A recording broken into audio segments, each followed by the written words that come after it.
Welcome, everyone. Please, this session is being recorded for ACS. Please turn your cameras and your microphones off. We have 80 participants today.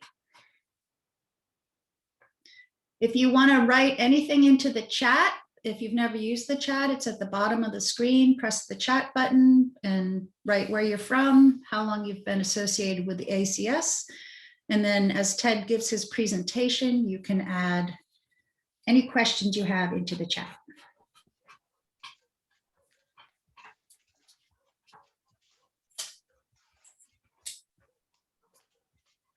Let me get the audio, sweetie.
You still have a lot of snow up there, Ted?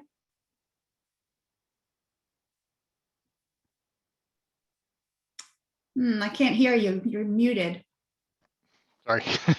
It's okay. Probably about a foot or so. Quite a bit of it melted yesterday and the day before. Yeah, we're starting to get some melt. I saw the first crocuses and snowbells yesterday, so Really? that's always exciting for us. We've had about a foot of snow too, so. Have you? Which is good. We haven't had good snow cover the last couple of years, so it's good for the plants. Yes, for sure. Yeah. I had a couple of really small Japanese maples in our front yard that the rabbits I was worried about, and I didn't get a chance to fence them. And then the snow got so deep it totally covered them, so they were safe. Yeah. Now we've had a lot of rabbit problems. I've been going around spraying everything just to make sure they're not getting onto stuff. And Yeah. Right. The voles are what get our stuff too. Yeah, they can be nasty. Yeah. People rolling in here. Yeah, somebody wrote in the chat, gardening is in the air. I'm feeling it too. Yes, indeed. I noticed the birds were singing their springtime songs yesterday. Right. Mm-hmm.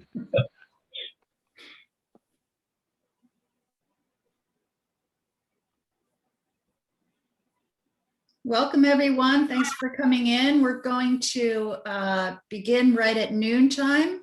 This session is being recorded, so please turn off your microphones and your videos. If you want to write something, please write it into the chat. The chat button is at the bottom of your screen. If you've not used it before, just press on the chat button and the chat will will pop up on the side. Actually, let me put my chair up closer. So I can We have reach people watching from California, from Indiana, where else? So far and wide today. Quebec, Kansas City. This is one good thing about Zoom presentations. Everybody from across the country and even out of the country can watch. Our video is Indeed. on. Oh, here we go. Yeah, okay. Welcome, everyone. When you enter the room, please turn off your videos. We have 80 participants today, and the session is being recorded.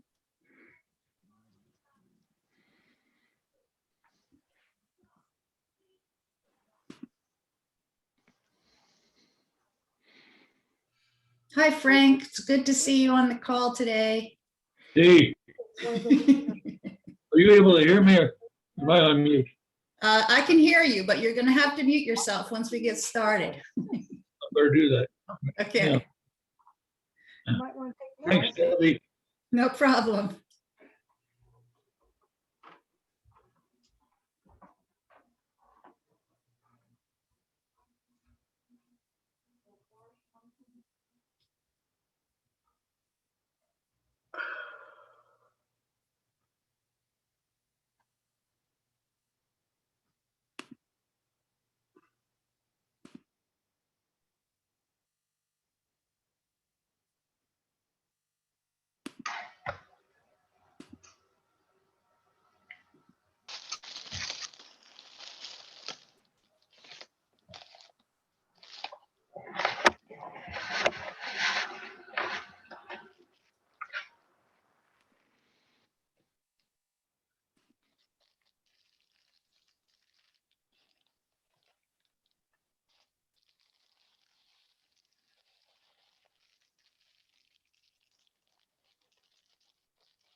Welcome, everyone. We're going to get started at noon.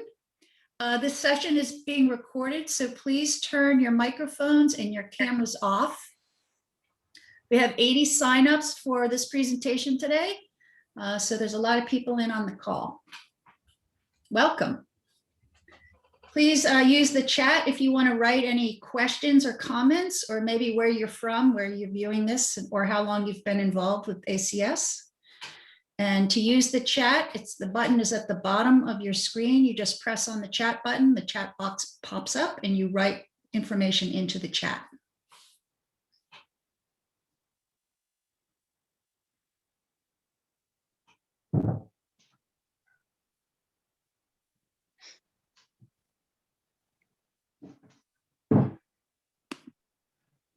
So are you going to come and sit, dearie?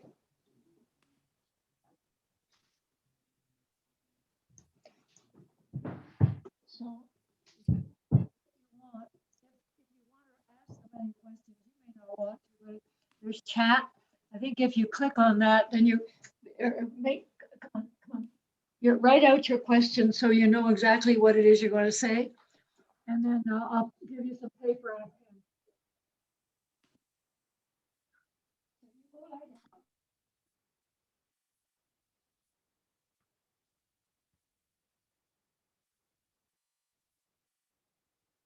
Welcome, everyone. We're going to wait a few more minutes, and then we're going to get started. The session is being recorded, so please make sure your camera and your microphones are turned off.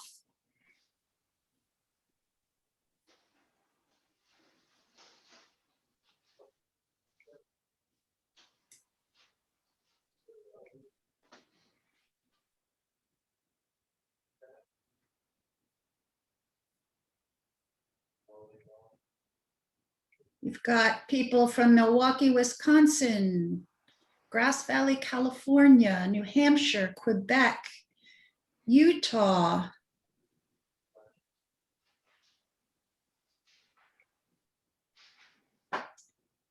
Massachusetts, New York,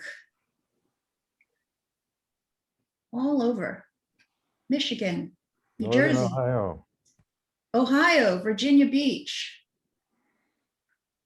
Saskatchewan. Fantastic. Yeah, we'll have people grafting all over the world I here. know. Your reach is becoming far and wide, Ted. Yeah, right. That's great. All right, we're going to wait about 2 more minutes and then get started because we have a lot of people still coming into the room.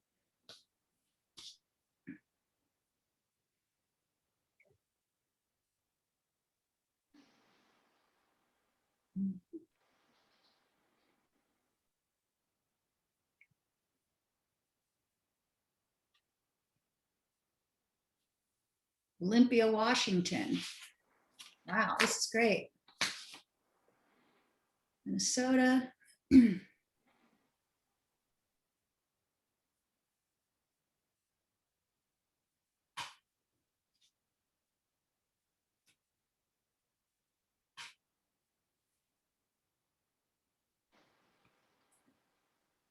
Already started. I'm going to just get started now. All right, so welcome everyone. If this session is being recorded for ACS, so if you could please turn your microphones off and your cameras off. We have a lot of people today, which is fantastic. And it's going to be a great session. So my name is Debbie Miriam. I am the Reference Garden Chair for the American Conifer Society. And I'm also in the Northeast region, and I'm very pleased to present Ted Hildebrant, who is from Coldwater Pond Nursery. And he is a generous supporter of ACS, has been a member for 5 years and was also in on its founding. And he's going to give us this amazing presentation today. So what we're going to do is Ted is going to give a slideshow for about 40 to 45 minutes or so. And if you have any questions during the slideshow, please write your questions into the chat. Now to use the chat button is at the bottom of your screen. You press on the chat and then write your questions or comments into the chat. So we have a record of that. Then we're going to have a Q&A after he finishes the slideshow. So any questions you have will be answered then. And then we're going to take a 10 to 15 minute break. And then we're going to come back and then Ted's going to do a demo via a video. So this is the plan. And welcome. And this is a great opportunity for people from all over the country. And we have people from Canada as well. So welcome. And I'm going to hand it over to you, Ted, and we're going to get started. So please make sure you're muted and make sure your video camera is turned off. Thanks so much. So take it away, Ted. Thanks, Debbie. Great. Welcome, everybody. So glad you could all be here today. I hope by the end of this that you'll know how to graft and be willing to jump in and give it a try if you're not already. And if you're already doing some, maybe we'll pick up a few pointers that'll help you out here. So we'll get started. First, a little bit about myself and my nursery. We're located in the Finger Lakes region of New York State. I've been here about 25, 30 years or so. Grew up on my family's nursery in New Jersey and learned to graft there. It's been a passion of mine ever since. And it's a big part of what we do at our nursery. We have about 4,600 square feet of controlled environment propagation space and another 18,000 or so square feet of outdoor growing facilities, both mostly container stock, a little bit of field growing as well. We specialize in odd and unusual plants, mostly just woodies, starting to branch into a little bit of the herbaceous material, but our main focus is on the woody plants. We produce probably, or work with, I'd say probably 3,200 different varieties at any given time. Not all of them at once. We kind of rotate around different ones each year. And so there's probably at any point in time, 1,800 to 2,000 ready for sale, varieties, I should say, ready for sale. We propagate with 3 primary methods. We do cuttings. In the upper left corner there, you can see our summer softwood cuttings. We also do winter hardwood cuttings for most of our conifer and broadleafed evergreen plants. We do a little bit of seed propagation, you can see in the lower right. And then as the focus of today is, the main thing that we'll be talking about is the grafting. Currently, we do about 15,000 grafts a year for both ourselves, and we do a lot of custom grafting for other nurseries throughout the eastern United States. So let's jump in. I think before we can kind of go to the how of grafting, we should cover the why we graft. And there's a number of things that play into that. And I think we should back up even a little bit further and just kind of answer a couple questions about woody plant propagation in general. There's 2 types of woody plant propagation categories: seed, which is pretty self-explanatory. You collect the seed, sow it, grow it. Not a whole lot of variation there as far as techniques go. There's a lot of little nuances for seed treatments. But the vegetative side has quite a bit of different variations available in what to do, how to do it.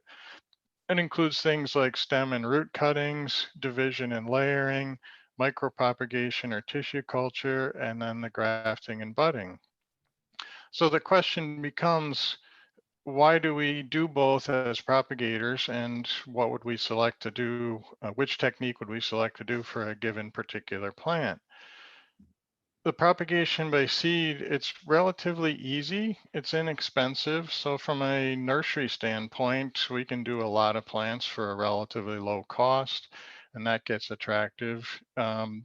Relatively easy because we basically can do it outdoors without a facility, without cold frames, greenhouses, etc. We can certainly use those as well.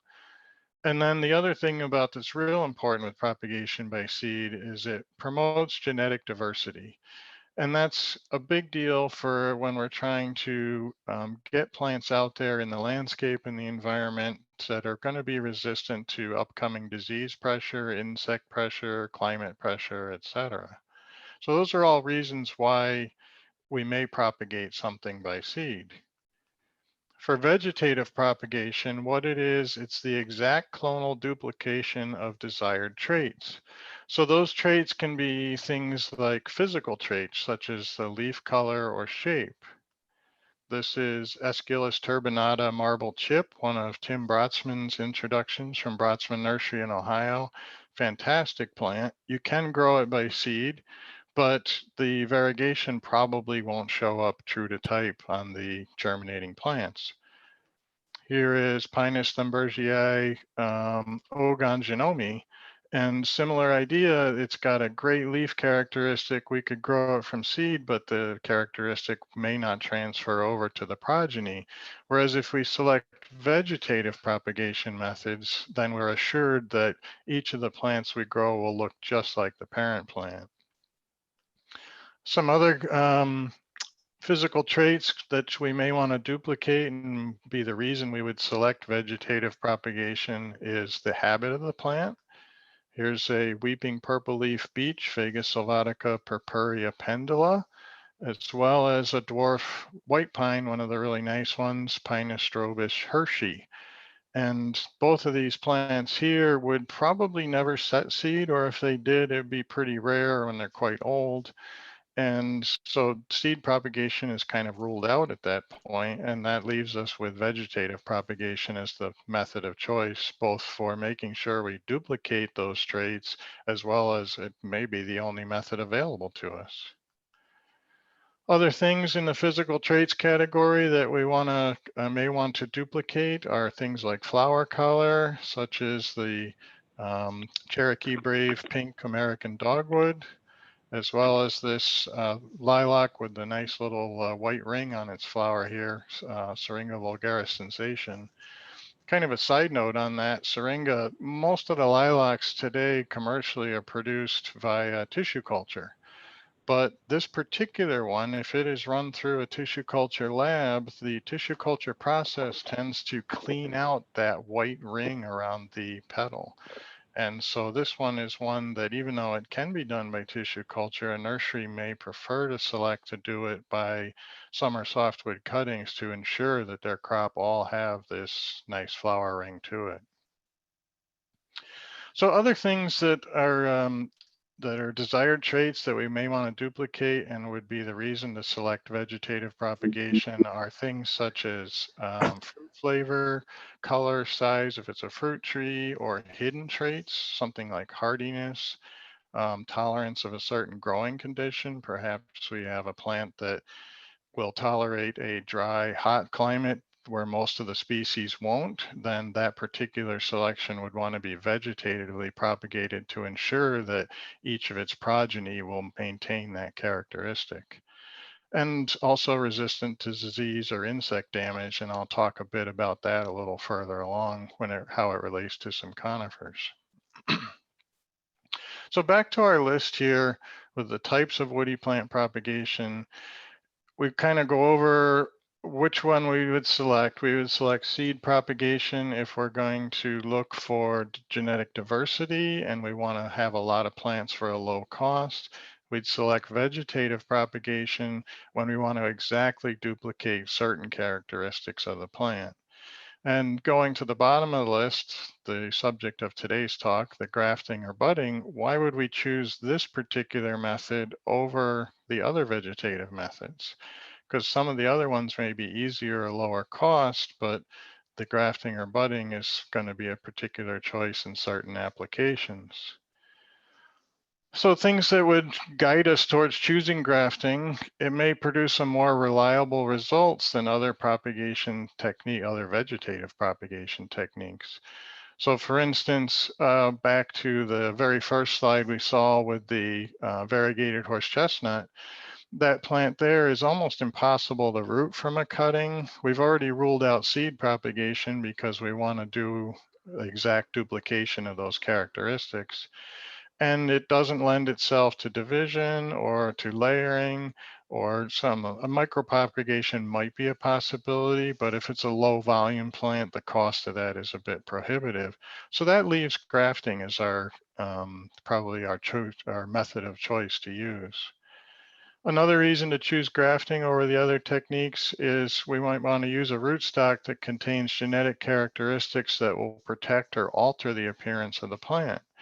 So for fruit trees, for instance, if we want to put a dwarf fruit tree in, that's done by grafting the standard fruit type, let's say a Macintosh apple, onto a dwarfing rootstock. And the dwarfing rootstock will pass on the small size to the tree and make it more manageable in the yard or the landscape or in a commercial orchard as well.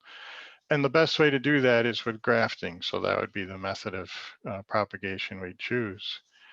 We may choose to graft for other ornamental or artistic reasons. If you have a weeping tree that you want to have grafted high so that it has an umbrella shape to it and weeps down to the ground, then that would be a reason to choose grafting for that particular application. Some of the plants that are high grafted, that are weepers or dwarfs, can be rooted just fine, but it would take a long, long time to grow it up to a suitable size to produce a weeping habit to it.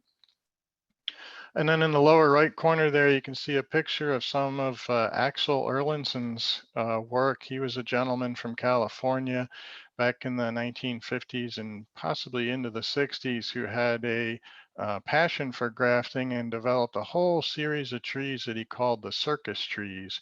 And if you get a chance to look online and look that up, it's quite an interesting little project he worked on and did.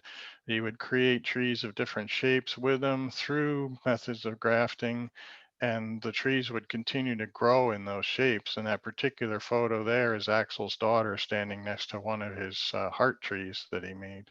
That's quite interesting. If I back up just a moment to the second one there, use of a rootstock that contains genetic characteristics that'll protect the plant. In the case of conifers, the Lawson cypress, Chamaecyparis lawsoniana, comes to mind. And that particular plant can be readily rooted. It will grow fine, except that it is prone to Phytophthora root rot infections.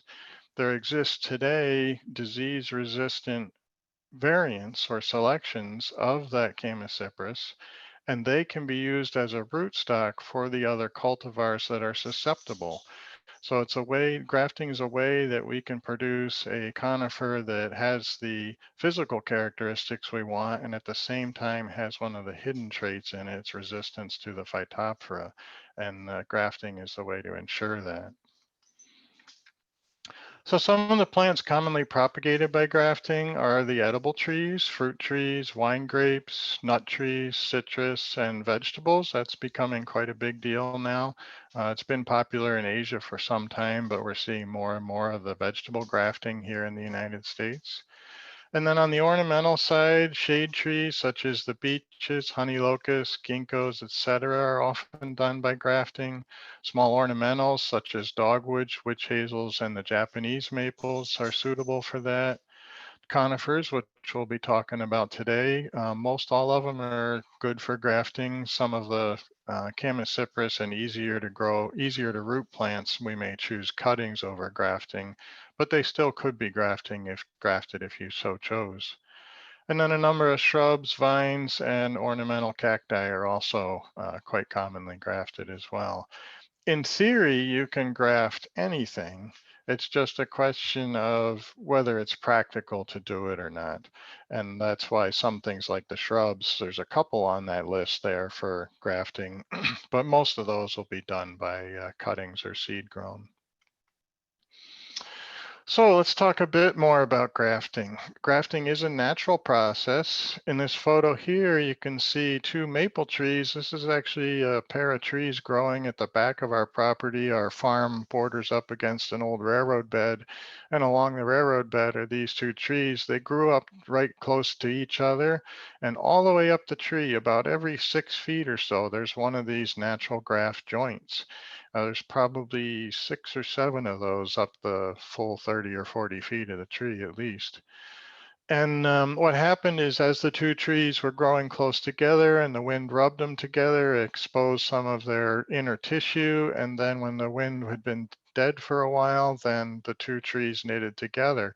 And it was a strong enough bond that it stood up to future windstorms, continued to grow together, and that repeated itself up and down the tree.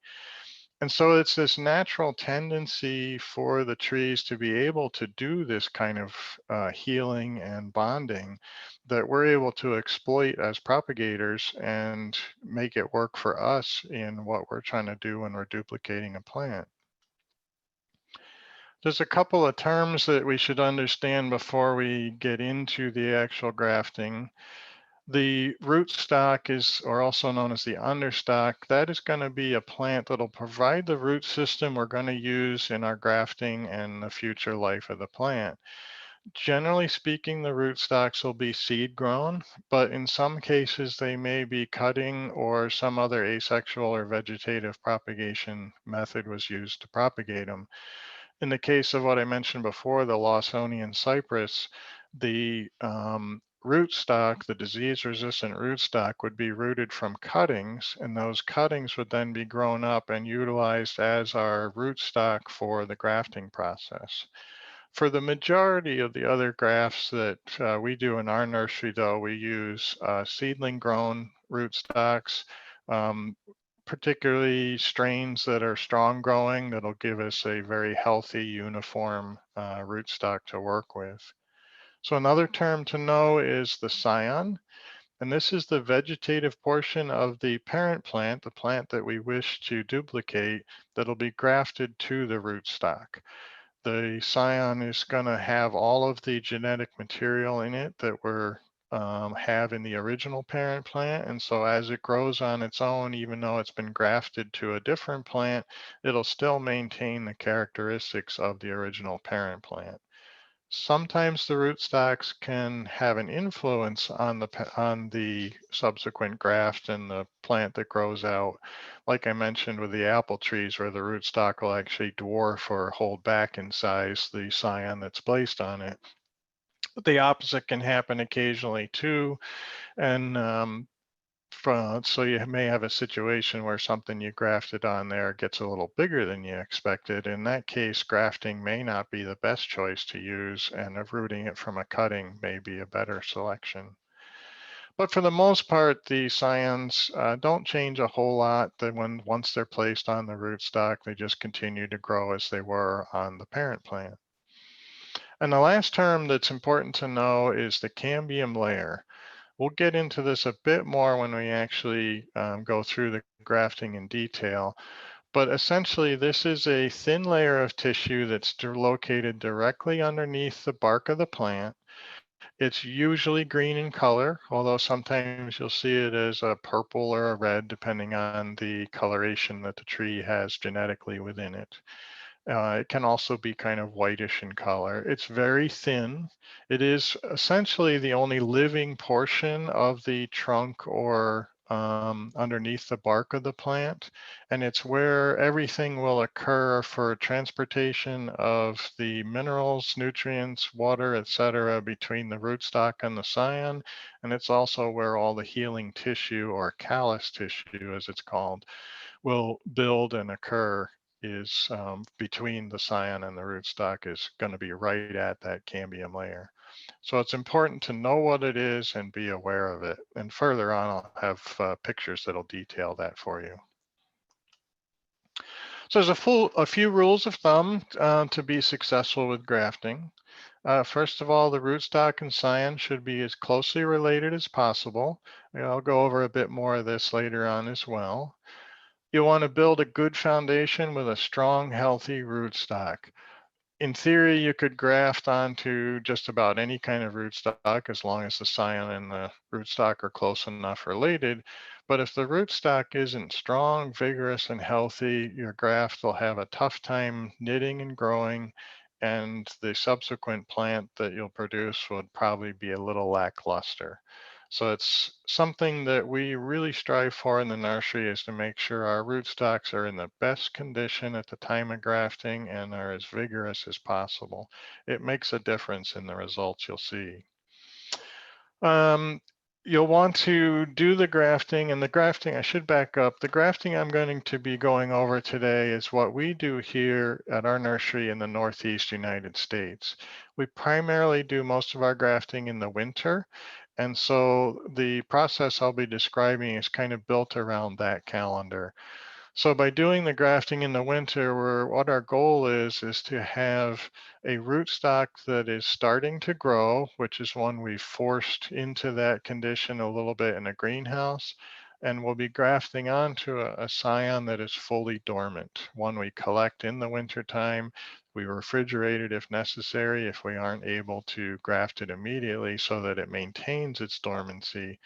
And then we'll do the grafting together, and it'll knit much better than if we tried to use a scion that wasn't dormant, that was already trying to grow, or a rootstock that was fully dormant and not yet starting to wake up. Cleanliness is also an important rule of thumb. The tools that you work with, you'll want to keep them nice and clean. And then the final rule of thumb is you'll want to take steps to prevent desiccation of the graft wound and the scion after grafting. And I'll go over techniques for that a little bit further along. So with these rules of thumb in mind, then we hopefully should be able to successfully graft our plants. So how to graft conifers in particular? There's more to it than you might think, and it's not just about avoiding a nasty cut on your finger, although that's pretty important too. The things you'll need for your grafting project are rootstocks, scions, finger safety tape. I've got some on my fingers right now. This is tape that I apply to the fingers that'll be within range of the grafting knife when I'm doing the grafting. And it helps prevent, just in case I make a slip, that the knife will hit the tape and not cut into my finger. The knives are extremely sharp, a good grafting knife is, and so you can get a pretty nasty cut if you're not careful. So I strongly recommend the finger safety tape. It's available online from many places, and if you just type in finger safety tape, it comes up. You can get it in all kinds of cool colors too, which makes it attractive. Other things you'll need are tying in material, the rubber bands or grafting tape. I'm kind of old school, so I use the rubber bands, and that's our method that we use for all our grafts. I know a lot of people use the grafting tape as well, and that can be just as effective as long as in both cases you apply it correctly. Plastic bags. This is necessary for conifer grafting to ensure that the scion doesn't desiccate after grafting. Actually put a bag over the scion and seal it to the tree, and that'll prevent moisture loss from the conifer graft until it gets knitted in. Deciduous grafts do not need the plastic bags because they don't have any foliage out at the time of grafting, whereas a conifer does. It's got its full set of leaves when you do the grafting. They will still be able to lose water. And so if you don't take steps to bag them and protect them, then they will desiccate and die on you. And then the final thing you'll need is grafting compound or wax. On a nursery level, we use like a paraffin beeswax mix. And then but it's the smaller level. Oh, hang on a second. I've got a message here. There we go. I apologize. I may have stepped away for a moment accidentally. Debbie, are you able to see and hear me? Yes, you're all set, Ted. Okay, thank you. Sorry about that. No worries. Let's see. So just to make sure everybody saw everything, we talked about the grafting bags that are plastic bags that are needed to prevent the scion from becoming desiccated after the grafting, and then a grafting compound or wax that will apply, and I'll show you some photos of that a little further along. That is particularly to help prevent the graft wound itself from drying out. So it all starts with the rootstock. Generally, the genus of the rootstock and the scion should be the same. There are lots of references both online and in various grafting books with extensive lists of what are good rootstock and scion combinations. As far as conifer goes, most cases it's going to be the same genus. So you can use pretty much any spruce, although we use Norway spruce, Picea abies, for all of our spruce grafts. It's the only rootstock we'll use for them. In the case of the pines, though, they're a little bit more finicky and they need to match on the number of needles in their fascicle. So if you're grafting a 5-needle pine, such as Pinus strobus or Pinus parviflora, the rootstock also needs to be 5-needle characteristic to it. We happen to use Pinus strobus as our rootstock for the 5-needle pines, and it also works fairly well for the 3-needle pines, Pinus bungiana being one that comes to mind. The 2-needle pines, such as Scots pine, jack pine, black pine, etc., most of those will need to go on a 2-needle rootstock. We use Scots pine as kind of our primary rootstock for most of our 2-needle pine grafts. For firs, they would go on to any of the AB species, although usually for southern grafting, for grafts that are being grown down south, you want to use Abies firma, which is the Momai fir or Japanese fir. And for northern grafts, you can use Abies procera or balsam fir, or sometimes even the Korean fir will be utilized too.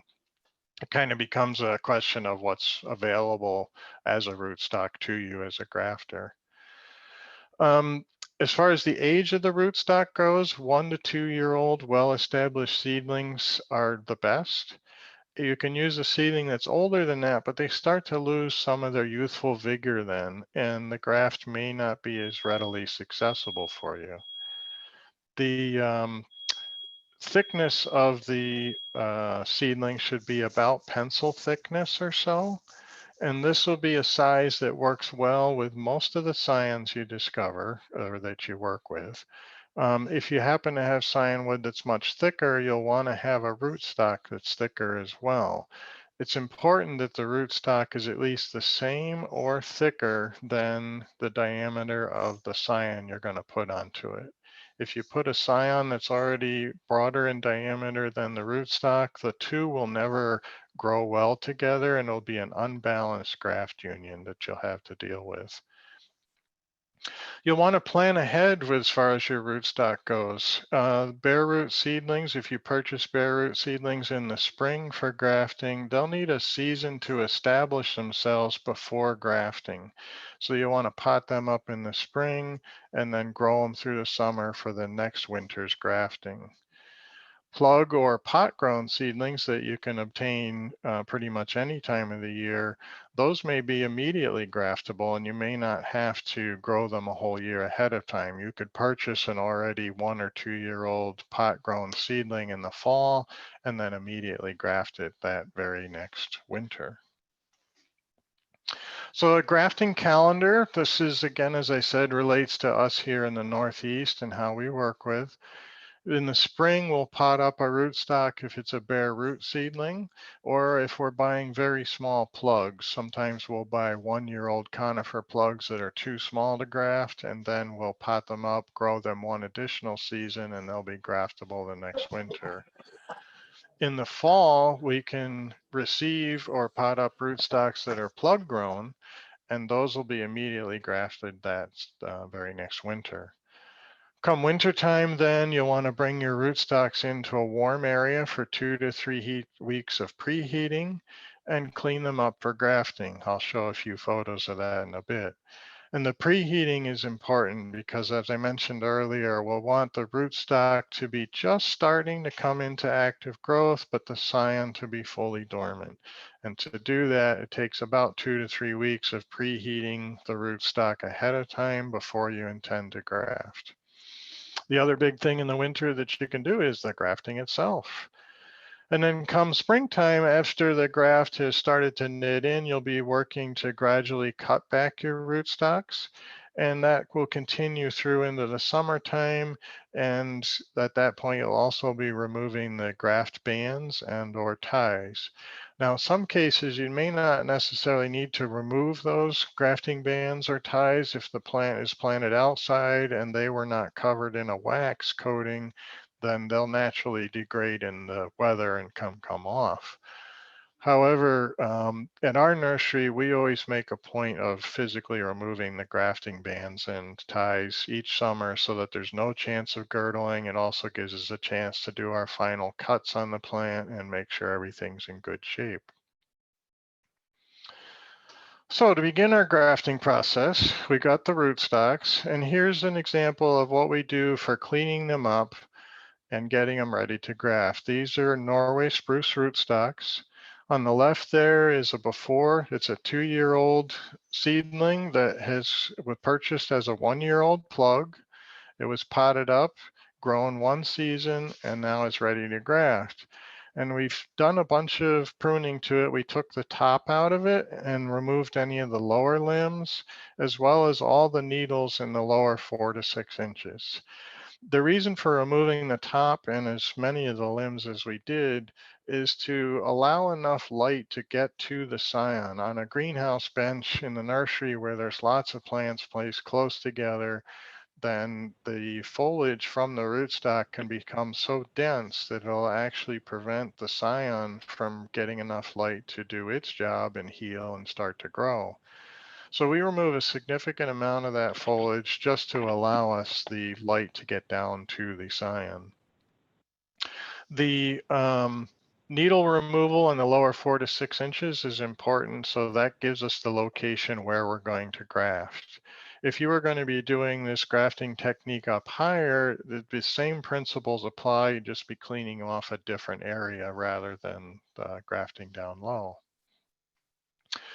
The preheating will start to have the roots grow before the tops grow.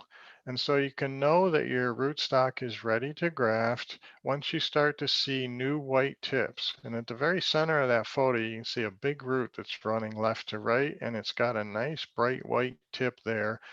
if the photo is showing it on your screen, there's actually lots of little white tips on all the root hairs as well. And this tells me that this rootstock is ready to graft. At this point, it's not showing any bud break up top. It still looks dormant. But the root system is alive and growing, and that's the ideal time to do your grafting. On most of the conifers, this is how it occurs. The roots start to grow before the top of the plant does. So I will periodically, after they've been preheating for about 2 weeks, pop one out of the pot and just check and see, are we ready? And if so, we can start grafting. Deciduous plants, and particularly Japanese maples, they start growing their roots at exactly the same time as their tops. So those I don't need to pop out of the pot and take a look at the roots. I can judge them by when their buds start to swell at the top, then they're ready to graft. Ideally, I try to do the grafting before they've actually started a lot of top growth.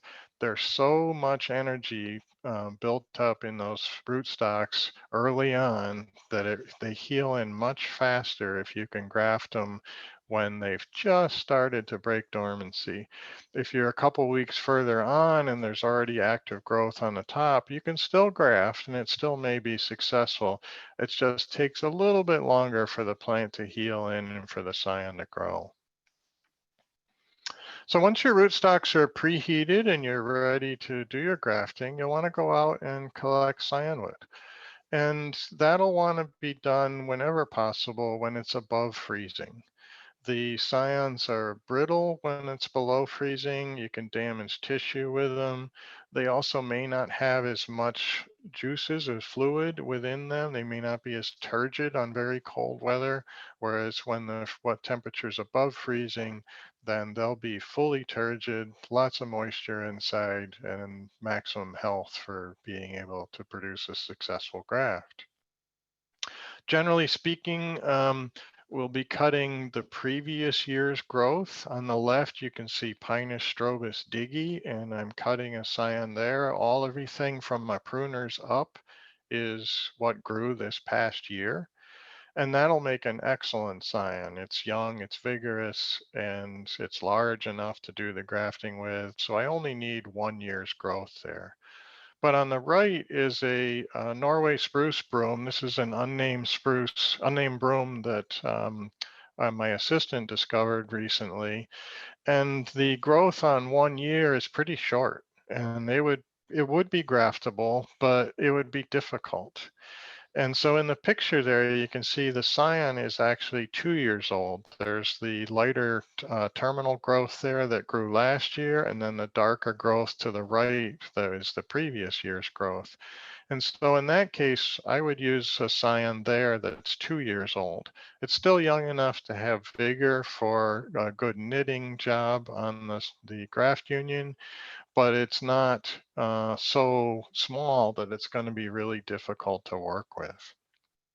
It's important that your pruners are clean and sharp when you do this collecting job. You don't want to transmit any disease between scions or between plants while you're out collecting your cyanwood. If you're not able to immediately graft on the day that it may be suitable for collecting your scions, may not be a day that your rootstocks are ready or that you're ready to graft, then you can store your cyanwood in the refrigerator. So you want to put them into a reclosable bag and place a small damp but not wet, just damp paper towel in with the scion. You don't necessarily have to wrap the scions with the paper towel. It's more for humidity so that you can add extra humidity to the bag. And then place it in the refrigerator, preferably not somewhere where it can freeze, just stay nice and cold. And they'll store for a significant while in that condition until you're ready to graft. Just keep an eye on them in case they're start to mold or something like that. You may want to bring them out, clean them, and air them if you have to store them for longer time frame. So after you've collected your scion and the day that you're ready to graft, you'll want to prepare it. Unlike the rootstocks where you can do the preparation well before the grafting and clean them up, you do not want to do that to the scion. that it'll have a higher chance of desiccation on the cyanwood. So we store our scions unprepped in the refrigerator, and then on the day of grafting, or perhaps the day before, then we'll go through and clean them up. And you can see the before and after of that spruce broom that we saw on the previous slide, where we've removed the lower branches. We kept the 3 of last year's growth there. And then the lower section is where we'll do the grafting. We've also removed all the needles and just kind of generally cleaned it up. If there were any dormant buds in there, we probably would have had to cut them off too to give a nice, clean, straight surface to do the grafting with. So now you're ready to graft. Your rootstocks are preheated. They're ready to accept the scion. The scions are collected. They're prepped. And here's the general grafting procedure. Again, safety first. Apply your finger safety tape to your fingers. Clean your knife. I'll show you a picture of that a little bit here. And then you'll go through a series of cuts, and I'm going to outline these in detail, but just to give you a kind of an outline of what it is, I prefer to cut my rootstock first and then to do the cuts on my scion. And the reason I prefer that is the rootstock can tolerate having a cut exposed to the open air much easier than a scion can. The rootstock has got its own source of water and whatnot with its root system. The scion does not. So if it's a warm, sunny day and I'm in the greenhouse and I'm grafting, if I cut my scion first and then set it aside and then do the cut on my rootstock, it's just that many more few seconds or moments that the scion tissue will be exposed to the open air and can start to dry out. So that's why I prefer to cut the rootstock first.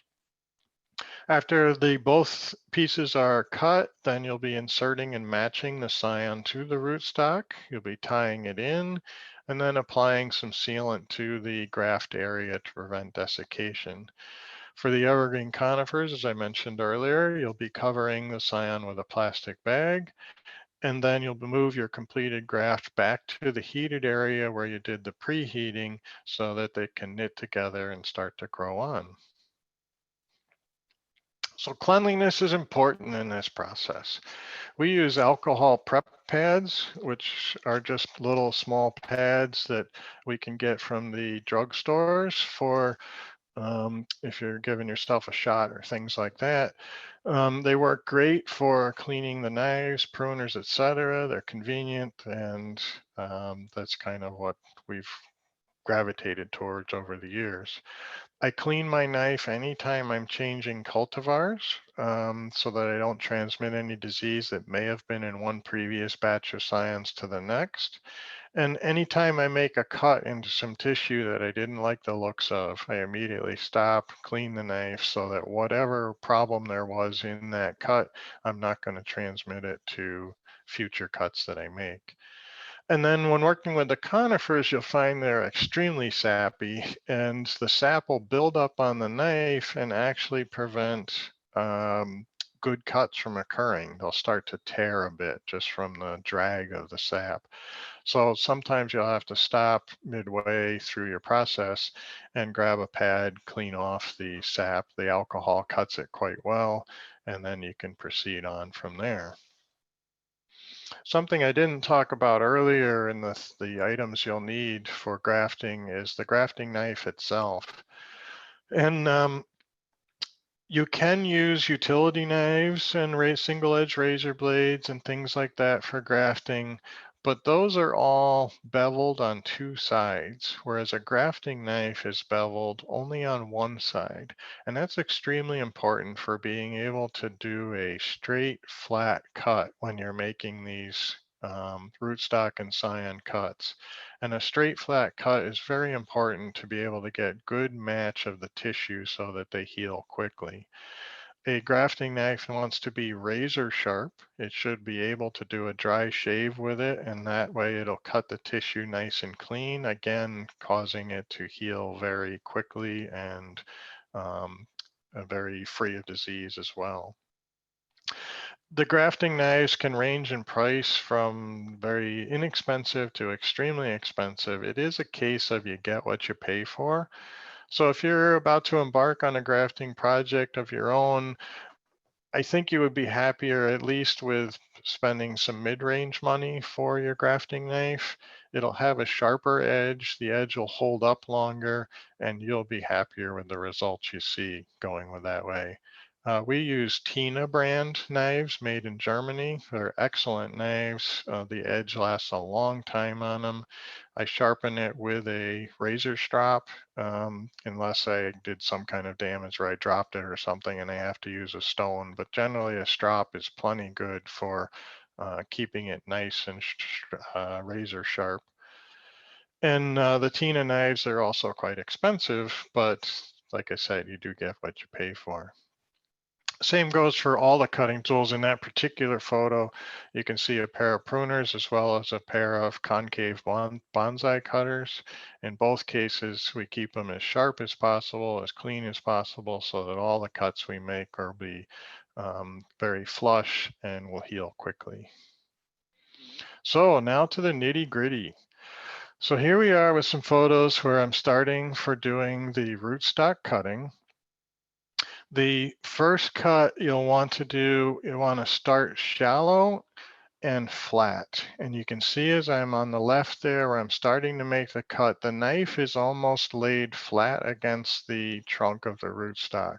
If I were to tip that knife up more, it'll start to cut in easier, but then it'll create kind of a scoop. And that scoop will create an air gap between the scion and the rootstock, and that air gap will be very difficult for the two parts of the plant to knit together. They'll have to build tissue to close that gap as opposed to just building a little tissue, joining the two and immediately starting to grow. On the right side, you can see where I've completed the cut. You notice it's a nice gradual straight cut. It doesn't have any curving to it. The flap there looks like it's curved, but in reality, it is straight when you put it back down in there. The length of this cut wants to be suitable for the size of your scion. If you're working with a very dwarf plant, the cut may only be a 1/4 inch or a 1/2 inch long if the scion is extremely microscopic. But if you're working with a species or a cultivar that has a nice large scion with a long surface that you can apply to your rootstock, the longer this cut is, the better. That'll give you that much more tissue contact and that much more of a chance for healing and beginning the transmission of nutrients and water between the rootstock and the scion. So after the rootstock, we move to the scion. I cut the back side of the scion first. And it's a very similar cut to what I made on the rootstock. Again, I want it to be as flat as possible and as straight as possible. In both the rootstock and the scion cut, they will be, I do my best to do them in one smooth motion. If I'm having to stop and restart or saw my way through, then that'll create a very rough union between the rootstock and the scion, and it'll have difficulty healing together. The flap remains on. For the technique that I use, I leave that flap on the back side of the scion after I make that cut. And you'll see why here in the next slide. I flip the scion over and you see my fingers in the left side there are supporting the scion as I'm making the next cut. By leaving that flap on there, it protects the cut tissue from any dirt or residue that's on my fingers. And so when I'm making this second cut, I'm starting it at the exact same point that I started the back cut, and I'll go down to a length that will match the cut length on the rootstock. And as I get near the length, my desired length that I want, I tip the knife up, as you can see in the right photo, and I'll make a final cut, which is next. And you'll notice on the left there, the final cut's been made. Both the flaps and the end of the scion are all being removed in one fell swoop. I didn't actually cut all the way through the end of the scion with the knife. And that's important if your scions have been in storage for a while. the tissue on the very end can become a little diseased perhaps, or just not ideal tissue to cut a knife, to draw your nice clean knife through. So when I make my final cut, I do my best to do that prior to the end of the scion so that my knife is always staying in nice, clean, healthy tissue. On the right side, you can see the completed scion. The back is very flat and straight, and the front there, it can have a little curve to it because that flap on the rootstock that's going to close against it is very flexible and it can follow that profile. And there's a slight angle at the very end of the scion where I tipped up and made the final cut. Depending on the scion you're working with, if it's a very thick scion, that angle cut at the end may be more pronounced. If it's a very thin scion, you may just have two long tapers, a front and a back cut, and no actual end cut onto them. When we do the live video demonstration a little bit later, I'll show you that and you can see the difference in those cuts. So now you want to insert the scion into the rootstock. And the first critical alignment that you want to make is where the two red arrows are. You want the top of the flap on the rootstock to align with the top of your front or your outside cut on the scion. If any excess flap was sticking above this cut, that tissue will just die off and it's a chance for disease to get into your graft union. If you have some of the cut on your scion exposed above that flap, then that's a place where A, you're missing out the opportunity to have more healing tissue, and B, it's another chance for the scion to become desiccated because that cut is exposed.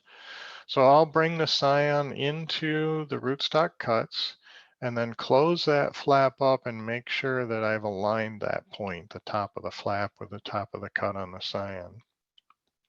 I press the two together and then align the cambium layer up and down the sides of the scion with the cambium layer on the rootstock. Now let's talk a little bit about that cambium layer. Here's some close-up shots. This is on Scots pine, Pinus sylvestris. The scion is green penguin is the cultivar, and the rootstock is just the species sylvestris. And the rootstock on the left there, the cambium layer is the thin green layer that's right underneath the bark. You also see some white layers there, and some tissue, healing tissue, will develop there too, but it's really that green layer that we want to align with the same green layers that you see on the scion on the right. You also see a nice little sap bubble there on the scion that's starting to form. That scion was very turgid and plump at the time. You can see where the knife was sharp enough, it actually cut through some of the needles and fascicles, and that's a good sign. When you're doing your alignment of the two, it's the cambium layers that you want to align and ignore some of the bark protrusions and fascicles and things like that. They can sometimes fool you a little bit in thinking, oh, I've lined up my two bark edges, but inside the cambium layers may not be in contact with each other. And why that cambium layer is so important is here's a Japanese maple rootstock where the graft had failed soon after we grafted it. We pulled off the scion, we cut the flap off to allow the rootstock to heal over so that we may have an opportunity to regraft it in the future. But you can see here the healing tissue or the callus tissue ring only formed right around where the cambium layer was. In the middle there's no healing tissue. That's still the original heartwood that was exposed when I cut through to make the original graft. And so this is why it's so important that we line up the two cambium layers. That callus tissue ring is the healing tissue that will bond the two units together, the rootstock with the scion. And that's also what will form the bridge for transporting the nutrients, water, etc. between the two. And if they aren't in alignment when we do the grafting, the bridge won't form, or it'll form very poorly, and the subsequent graft will really struggle, or can even a year or two later snap off because there's just not enough strength there of healing tissue to bond them together. So once we've got it initially aligned, it's time to tie it in. On the left, there's a red arrow at kind of the top where the scion and the rootstock join together. And that's the first place I make sure I'm lined up. As I'm starting to tie the rubber band in, I'm going to go top to bottom for my tie. And so I want to make sure that my top is aligned first. And I do a couple wraps with the rubber band. On the right, you can see I've made 2 full wraps. The rubber band is now self-holding. And I can no longer tell if they're in alignment up under that rubber band. So that's why I want to make sure they're aligned first before I start to wrap. I make 2 wraps, and then I check for the lower section where you can see on the right with the lower arrow there, and make sure that's in alignment. I can still adjust the alignment down below the rubber band and make sure that's good before I complete wrapping. The rubber band, if you're using that for your tying in material, it doesn't want to be pulled super tight. You don't want to choke the plant off, but it needs to be tight enough that it pulls the 2 together so that the tissue has very little air gap to cover when the 2 heal together. So as I'm completing the tie, I wrap all the way down below where I made the cut on the rootstock. I want to make sure everything is held together. If you happen to have a situation where the rootstock cut is longer than your scion cut, that's okay. As long as you started your alignment at the top with the 2 of them aligned together, at the bottom, just continue your rubber band wrap below the scion until all of the cut that you made is closed back up. And then we try to put a half hitch in our finish of our tying in so that when we go to remove the rubber band, it's very easy to just pull the little tail and the whole rubber band will come right off. And then the last step is sealing up of that graft union.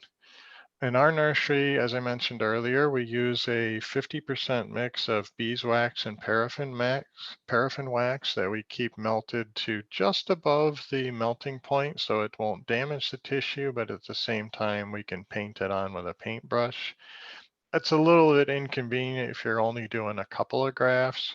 And so there are a number of grafting compounds out there on the market. One in particular, I think, is called Doc Farwell's grafting compound. It's a latex-based compound, and it's liquid at room temperature.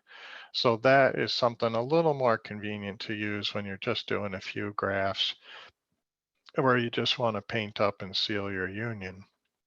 Now, if your rubber band had overlapping wraps and sealed up everything real nice top to bottom, you don't really need on conifers, you don't really need to apply sealant around the rubber band. The rubber band itself can act as the sealant. However, right where the red arrow is a gap that the rubber band won't seal up. And so it's real important, even if you're using grafting tape or rubber bands, that gap gets sealed. What can happen is not only can you get some desiccation with air going in and out of that gap, but if you're watering your grafts down the road, you can get excess water down in the graft union, which is not good while it's trying to heal. So it's important to at least seal up the top part of that graft union there. I have seen some techniques where people have used the grafting tape and they have kind of done a wrap over the top of that spot and tried to use the tape to seal the 2. I'm not convinced that that's real effective, but perhaps it does work well in certain situations. But I still prefer the grafting compound or wax to do the job.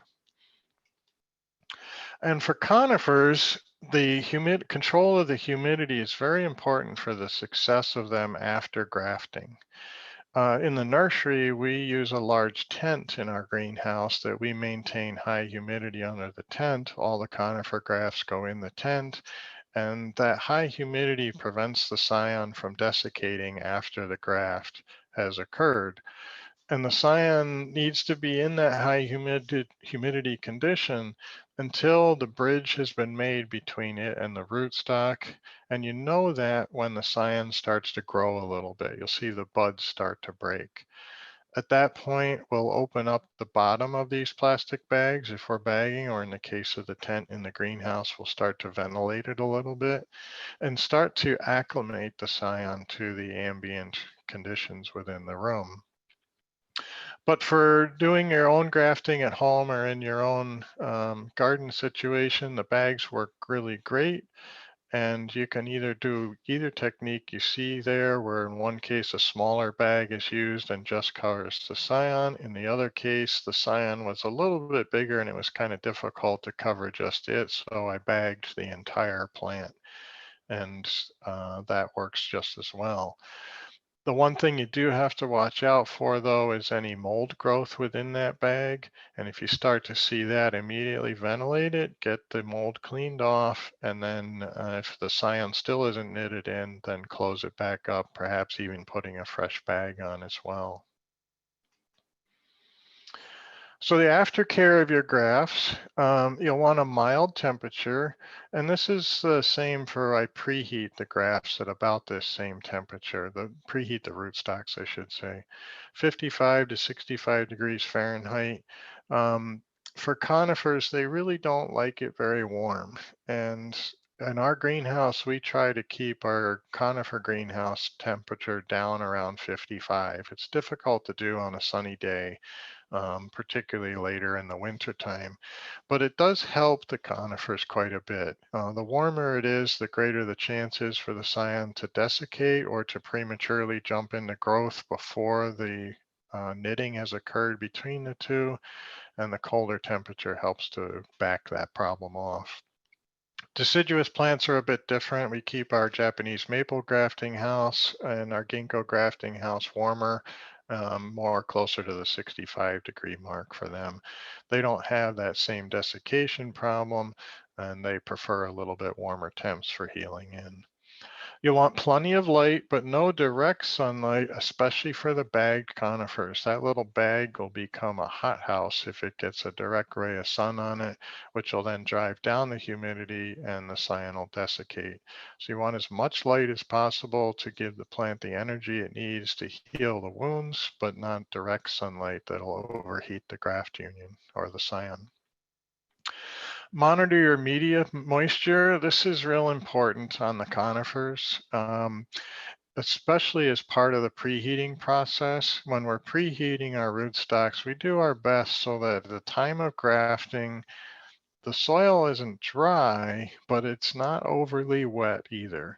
And that helps reduce the amount of sap that'll be pushed into the graft union, and what's called flooding the graft union can occur. If the roots have a lot of excess moisture available to them, they're going to transmit that moisture up to the plant and up to that graft union. And there'll be so much moisture, it can actually prevent the formation of the callus tissue and the subsequent bonding of the scion to the rootstock. So we try to be a little bit more on the dry side, not so much that we're going to be hindering the health of the plant, but we definitely don't want excess moisture. And this is true all the way through until the scion starts to show signs of growth. At that point, you can begin to water more with a normal watering regime and encourage more growth of the plant. As I mentioned earlier, you'll want to vent the bagging after the scions begin to break bud and monitor them for any formation of botrytis or mold. Once you've started venting the bags, you'll remove them approximately 1 week after venting. They should have acclimated by that point and be in pretty good shape. And then you'll start the process of cutting back the rootstock after the scion begins active growth. And this is kind of a staged process. So initially there'll be quite a bit of rootstock on the plant there while the scion starts to grow. And you want to take it off maybe in 3 different cuts, and it varies from plant to plant. I'll show a bit more of that later on. You don't want to cut it all off at once because the scion needs time to really fully build that bridge between itself and the rootstock so that it can support not only itself, but all the roots down below. If you cut off all the rootstock top too early, there isn't enough tissue on that scion, enough leaf surface to fully support the root system, and some of the roots will die and then the whole graft will start to decline. So here's what you hope to see 1 year after your grafting. On the left, most of those grafts still have a fair amount of their rootstock on them. And this is where you can see our procedure we use in the nursery here. So if we graft during the winter, from the winter until midsummer, we're gradually taking back the rootstock tops to the point you see on the 2 left plants there. We leave 1 or maybe 2 branches depending on the strength of the scion. There's none of the branches have been left on the side where the scion is. And we leave those on for a whole year. It's the following spring, a year after we did the grafting, where we do the final cut and remove the last of that rootstock top, which is what you see on the plant on the left. Now, if your scion, I should say, is exceptionally strong and growing very well, you can successfully remove the rootstock top earlier than the following spring. It could be removed in the fall time the previous year. But we found in our situation, for most of the times, we get better survivability leaving it on. Now, this is true of conifers. For deciduous plants, we do it different. That rootstock by midsummer is totally gone, the first midsummer after grafting. The deciduous plants, they handle things a bit different. And if you leave too much of the rootstock on those, the scion will just start to flag and not grow very well and not become strong. Whereas the conifers is kind of the other way. They need a little bit of help for a bit there. So making the final cut. This is one of my pet peeves as a propagator and a nurseryman. And it doesn't take that much effort to do a really good final cut and to do it right, which will be so much nicer for the plant down the road than it is to do a poor or sloppy cut here. We like to use bonsai concave cutters for this cut. They make a nice flush cut that heals very quickly. You can see how we angled it down on there. It's not straight across. Whereas that may seem like it makes a bigger wound, it actually heals faster and creates a nicer looking graft union over time than a cut straight across. The bonsai cutters also allow us to sneak in there and not actually cut into the scion and make a full cut of that rootstock, which is difficult to do with regular bypass pruners. It's hard to get the cut right up close to the scion without the blade actually going into the scion itself. Oh, I should back up and explain where the red arrow on the left is.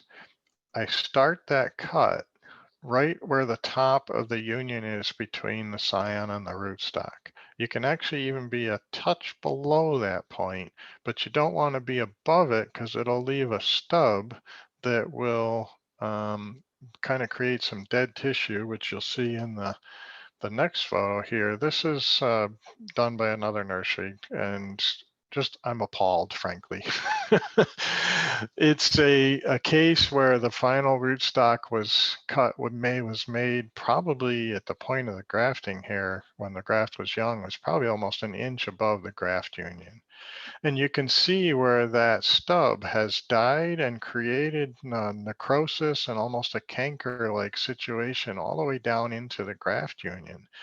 And that's just poor workmanship. It's so much easier and better to do a nice flush cut, as you see here, which will heal straight over. There'll be no dead stub, no dead tissue, and the plant will be much happier for it over time. If you happen to purchase a grafted plant and you see one of these stubs there, it's not too late to cut it off. The sooner you can get it out of there and cut it nice and flush, the better chance the plant will have to heal that over and continue to make a strong graft union. As I said, this is one of my pet peeves in a way, a place that I think the nursery industry could stand a lot of improvement on. So here's our finished product, finally, a year after we made the original grafts. And in this case, all the rootstocks are cut off. The scions are on their own. They'll be flushing out growth here pretty quickly and will start to grow. They're at a point here where you could plant them into a nurse bed in your garden or pot them up into a larger container, and they should start to grow on and make a really nice plant. I should note here, Mike Larkin, our Eastern Region president, had asked me to kind of explain why are grafted plants so expensive compared to some other plants. And one of the reasons is the amount of time involved. At this point of this picture here, we have almost 4 years involved. There are, the rootstock was 2 years old. Then the scion grew another year after the grafting, and then we're starting into the 4th year at the point of this picture. That's a lot of time for a nursery to invest, and the plant is still pretty small at this point. You know, we're relatively talking the St. Mary's broom there is probably only 4 inches tall. And so that's a reason why the grafted plants cost more, is just because the extra skill and time that's involved in them. So that kind of concludes our slide portion of the presentation here today, and we can go over some various questions before we take a break and get into the live portion. So what do we have, Debbie? Okay, that was amazing. Wow, I learned so much from that presentation. It was excellent. Thank you. You're welcome. Also, this morning when I sent the reminder, Ted put together several pages of notes and they were attached to the reminder. So if anyone's looking for Ted's notes, they came to your inbox around 7:30 this morning with the Zoom invite. But the first question we have is, what rootstock do you like for Korean fir to be planted in California's Mediterranean climate? Ooh, good question. I think if you could find it on Abies firma, you'd probably be happy with that.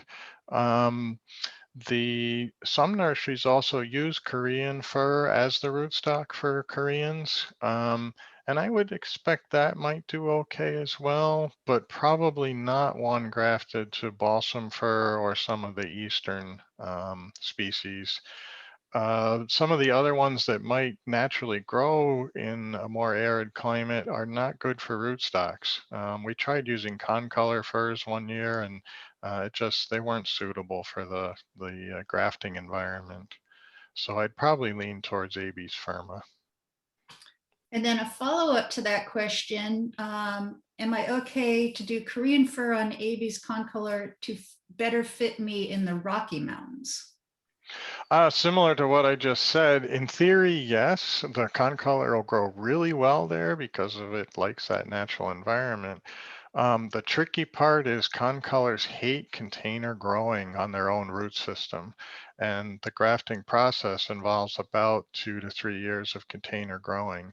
So if you're going to do that, just be really careful with the water monitoring to try to get that concolor to adapt to the container environment before it gets back out into the natural environment. Okay, the next question, how long can Abies scions be refrigerated? 2, maybe even 3 months. The sooner you can graft them after collecting, the better. The percentage of success does start to decline over time, but the Abies firs, the Abies scions are pretty good for long-term storage. Thanks. And then someone asked, I don't know if it's going to be possible because I know that you filmed the second part, but someone would love to see a demo of how you sharpen your grafting knife. I can do that because the second part's actually live, so I'll give a quick demo of that. Okay, that's great. Someone asks, Amazon has a number of grafting pliers. You use the grafting knife. Do you have any thoughts on the pliers? Yeah, the pliers work, or the grafting tools, as they're sometimes called.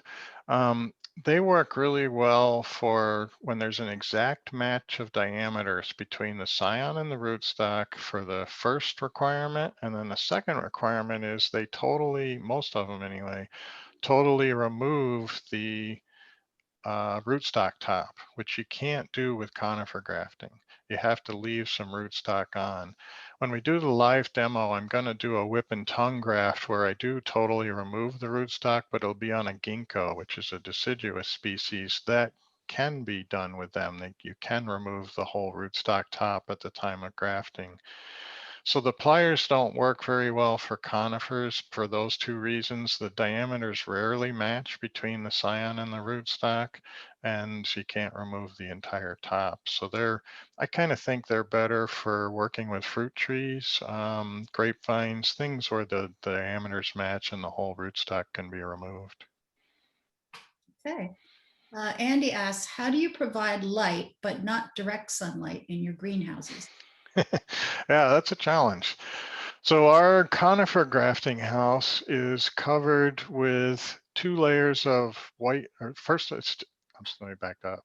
It's double covered. So we have an inner layer of clear plastic, an outer layer of white plastic. We blow air in between them to create insulation. That's the outer shell of the greenhouse. Then our tent where we do the conifer grafting is white plastic. So by the time we're inside the tent, we now have 2 layers of white plastic between the sun and us, and that gets things pretty dark in there. So we run a string of lights down through the tent with LED bulbs in them, and we have them set for a 14-hour day length. And that helps give a little bit of extra light energy to the plants, and particularly the scions, to help them to knit in, since we've blocked out so much of the sunlight trying to keep things cool and humid. Okay. Richard asks, is there a side better than the other for the scion parens to put the scion besides the rootstock? I'll show that when I do the live demo. I look for the straightest area so that I can get the nice smooth cut on that rootstock cut. And I also take a look at how is the plant going to grow in the future. If I have kind of a funky curve in the rootstock, maybe I'll graft on one side or the other to help counteract that curve so that eventually it forms a nice straight trunk. Okay. Catherine asks, are Cryptomeria japonica good candidates for grafting? You can. I've never grafted them. I've always rooted them. I don't know why you couldn't. They have such a thick and scaly bark on the young plants that it'll be important to make sure the cambium layers are actually in alignment and not the bark layers, similar to what I talked about earlier in the talk, where that can throw you off a bit there. And then how do you preheat your rootstock prior to grafting? I like to do it, and I have a bit of a luxury with the greenhouse. I like to do it with bottom heat. Our greenhouse benches have heat in the benches, and this allows us to run the soil temperature at about 72 degrees, and the air temperature is, like I said earlier, is down in the mid to low 50s. And that's kind of a luxury situation. I realize you don't always have that scenario if you're doing grafting at home. But if you do, you'll find you'll have the ability to get those white tips to grow and the top to stay dormant if you can provide a higher soil temperature than the top temperature. If you can't do that, and this is covered a bit in that document that Debbie distributed, then just go for a mild, even temperature, like 65 degrees, and do the preheating with that. And then, do you do any cleft grafts for conifers? Why or why not? The only time I might do that is if I'm top working a dwarf or a weeping plant onto the top of a rootstock. The cleft graft involves removing all of the top of the rootstock from the graft above, and from above the graft. And the conifers, if you're grafting low, they won't tolerate this. They need to have their rootstock branches and needles on there for a time until the graft is strong enough to totally support it. Whereas if you're top grafting, you can do a cleft graft and you still leave a lot of branches and needles down below and the plant will grow fine. So that's about the only time I do cleft grafting on a conifer. Okay, and I think we'll just do one more question in the interest of time. And then Sure. if you came on late, we're going to take a 10-minute break and then Ted is going to do a live demo. So the last question is, comment on the disconnect of using rootstock, not the same species as the scion example, Picea Mariana, sorry, is a good selection for wet sites. Grafted onto Norway rootstock could be a nightmare for wet conditions. Yeah, that's a very good point. And that's a case where you would want to select your rootstock to match the conditions you'll be working with. For us in the nursery, we're kind of producing plants for the general market and not so much a very specific location. And so that's why we would use Norway spruce as our go-to rootstock. But if I was doing my grafting at home and knew that, okay, my garden tends to run a little wet and the Marianas will put up with that better than the Norways, then I would select that as my rootstock. Sometimes some of those other species don't knit in as well. In the case of the spruce, though, they're fully intercompatible, so there won't be an issue there. It's just some of the other species will be slow to knit the graft, and it may be just a little more challenging to have some success with it. Okay, that's great. So we're going to take a break. We'll get back started at 1:30. If you have more questions, we're going to do another Q&A at the end of the presentation. And so everybody, we'll see you in about 10 minutes. Thanks. Great, thank you.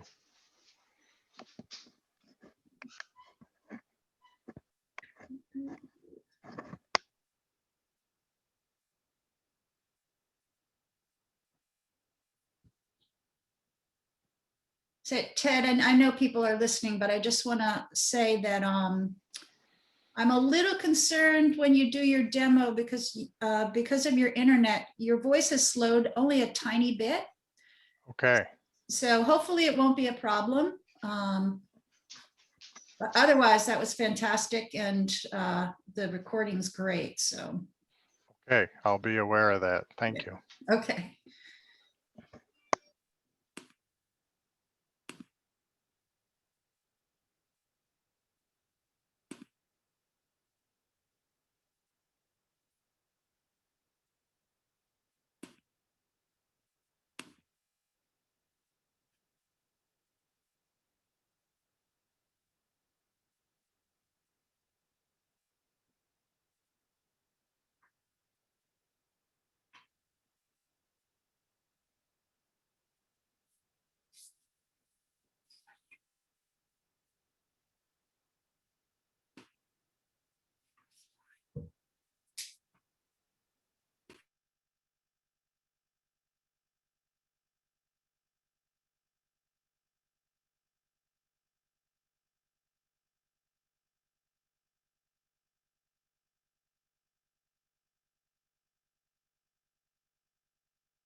Hello.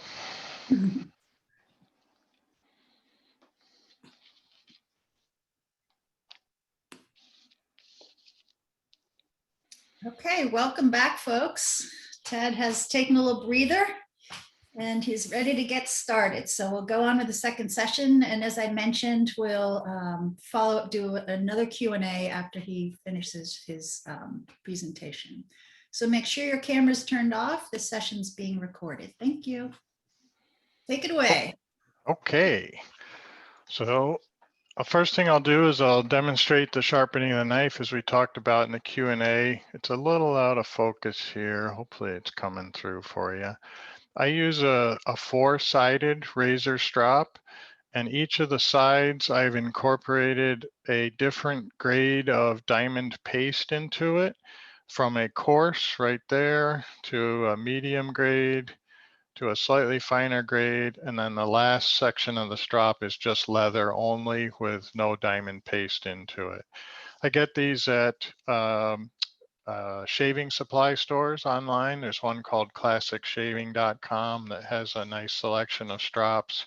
And I think they might have the diamond paste there as well. You can get them in other locations too. What's important though is as you're doing it, and I'll try and get the angle right on the camera here, is that the angle of the knife matches the angle that you're holding it matches the angle that your knife has been sharpened at. And I just make long sweeping strokes back and forth. I do most of my stropping on the beveled side of my knife first, and then I do a couple of strops going back on the flat side. The reason I don't go back and forth doing one side each, which you often see with a razor strop, is that's a very easy way to end up putting a back bevel onto the knife instead of keeping that back side very flat and only a bevel on the front side. And so that's why I tend to do multiple strops with the front angled side, then flip it over and do just a couple going back. So that's pretty much the procedure I use. And I usually strop my knife once a day, once every 500 to 700 grafts or so. And if I haven't been cutting into a lot of dirty wood, I don't need to use the really coarse diamond sections. I may only use perhaps just the one fine diamond section and then the final leather strop. If I'm cutting through rootstocks that have a lot of dirt on them or things like that that I wasn't able to clean off effectively, then I may have to start with the coarse diamond and work my way down to the fine one. So that's kind of the sharpening the knife in a nutshell there. So let's jump right in here. What I've got to graft for us today is a Scots pine rootstock here. This is a 2-year-old rootstock. It's been preheated, so it's got the white tips that we showed earlier growing. Our scion is Pinus sylvestris nana, and this one is already cleaned, and here's one prior to cleaning. So it still has all the needles on it. You'll notice that I've got 2 years of growth, this past year right there, and then the previous year's growth here. I could graft with just the this past year's growth, but it's quite a small scion. If I can graft with this whole thing, it'll make a nicer plant quicker. It's still young enough to be vigorous and to knit in quite quickly. So I cleaned off all the needles on our subject here, and if there had been any extra buds or branches, I would have cut them off as close as I could using something similar to the bonsai scissors. They work very well for that job, or a nice clean pair of regular pruners as well. So as I mentioned in the first section, I'm going to start with the cut on the rootstock. One of the questions was, where to pick to graft from. And you can see here we have a little bit of a bend down there at the bottom. From this view, it's fairly straight. There's another same bend the opposite direction and back to fairly straight side there. So in this case, I'm going to pick this face here to graft onto. It has a straight area that I can go into up here. I could graft down in here. It'll be just a little more difficult to demonstrate for you. And if I'm grafting for the bonsai market or something like that, I'm way down below here, trying to get into that root, root collar. But for today's demonstration, I'm going to graft up here just so you can see it a little bit easier. And generally, though, the rule of thumb is to graft as low as you can to still give you a nice, clean, and good-looking graft when you're done. So I'm going to lay the knife in. Because of the length of our scion here, I can do a fairly long graft. I'll probably do one that's, oh, I don't know, a inch and a quarter, inch and a half long or so. And that should give us a good area, a good amount of area for the cambium tissue to contact and bond together. So I'm going to support the rootstock with one finger, hence you see the reason for the safety tape.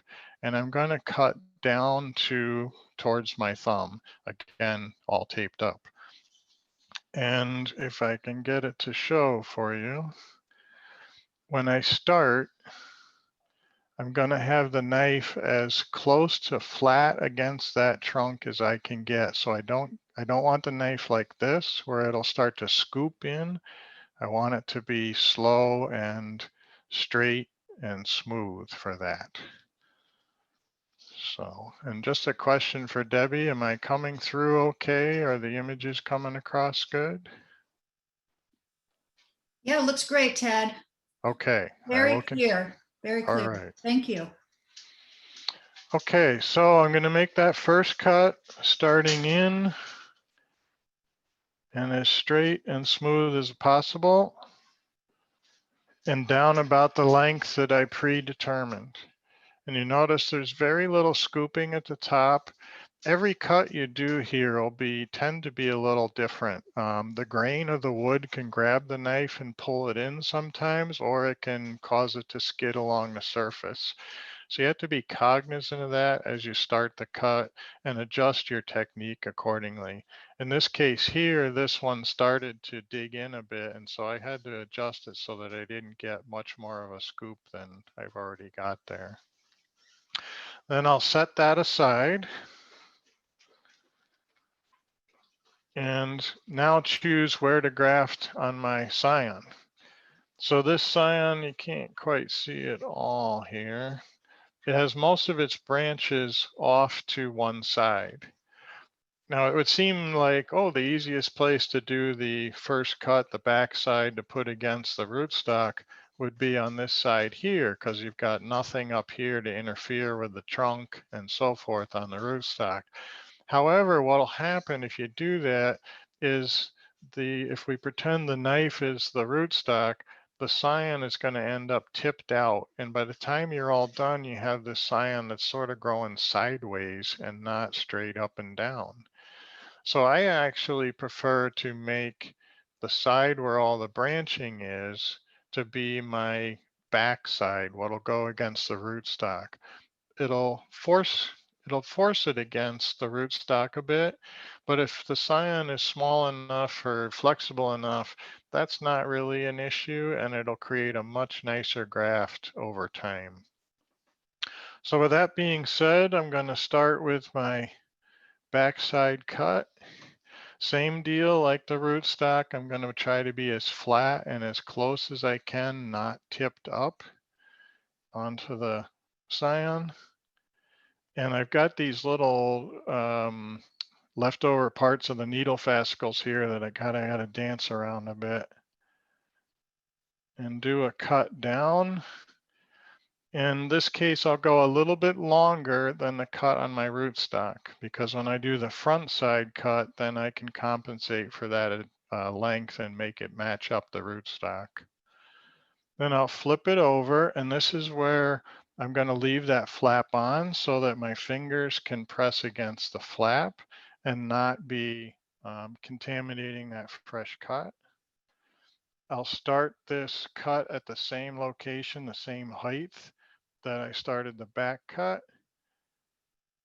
and just taper down. And when I get close to the length of where I think I remember cutting my rootstock at, then I'll tip the knife up like so and do the final cut on the bottom.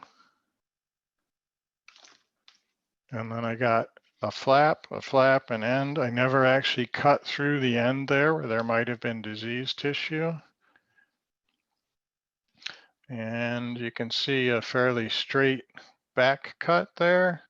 And we have a long taper front cut with a angled portion on the end. If this scion had been smaller in diameter, I wouldn't have had this angled portion on the end. It would have just been a long taper to the two of them to meet together there. And something else, I don't know if it'll show on here, if I can get it. It doesn't really show very well. It's actually a compound angle, and I'll show you why when we go to line up. I didn't have the two cuts exactly parallel to each other, and that was done on purpose. Because this scion is a much smaller diameter than the rootstock, I'm going to have a problem where I can match up cambium on one side, but I won't be able to match up on the other side. I'm going to have this rootstock flap kind of hanging out in the breeze. And by making a compound cut, this side here is thinner than this side. And the flap, this excess flap, will be able to then close back up against the rootstock and bond together. And it'll help form a cleaner, more enclosed graft union when it's all healed up. So now I'll find my rootstock.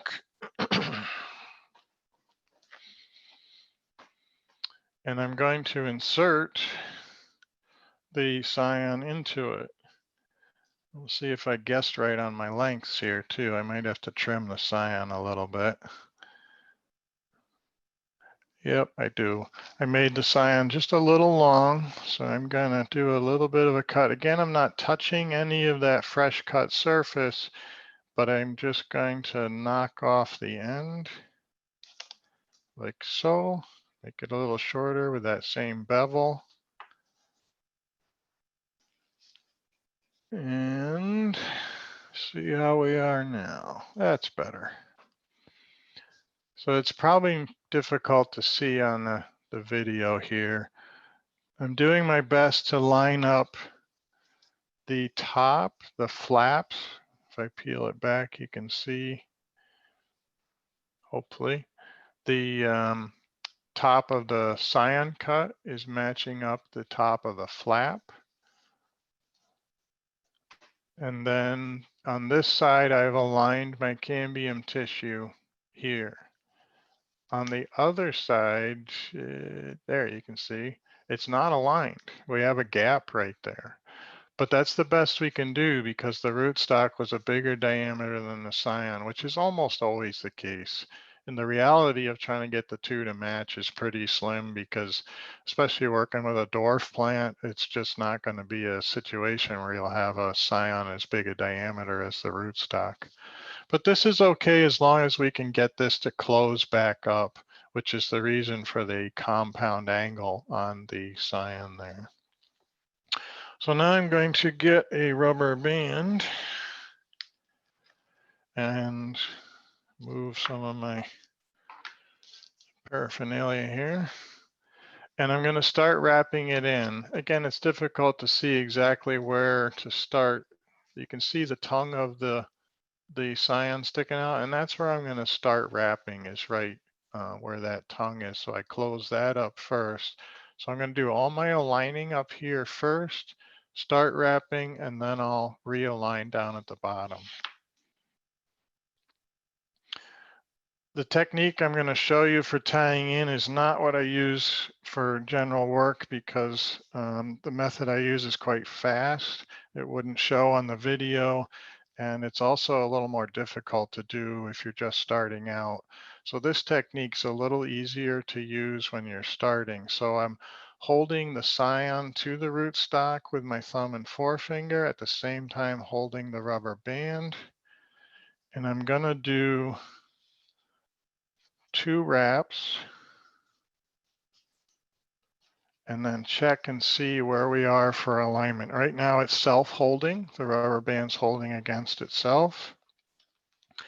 And I'm gonna check and see if I gotta make an adjustment, which I do. You might be able to see on the video there, there's a little bit of cambium showing on the rootstock. And that's not good. We want those two aligned. I tend to align on the left side. You can align on the right side. It doesn't matter which side as long as you're consistent down that one side with alignment. So I'm gonna squidge the scion over a bit.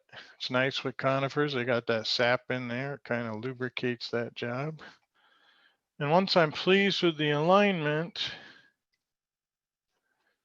then I will continue to wrap. So I'm going to wrap one wrap at a time and continue around. I'm overlapping the wraps, but you don't need to if you're going to seal with wax. If you aren't going to seal, then you do want them overlapped. And I'm almost to the bottom. Another technique you can use is to spin the rootstock. That can work as well. Again, like I said, this is not the technique I use in the greenhouse, but it's difficult to show that on the video.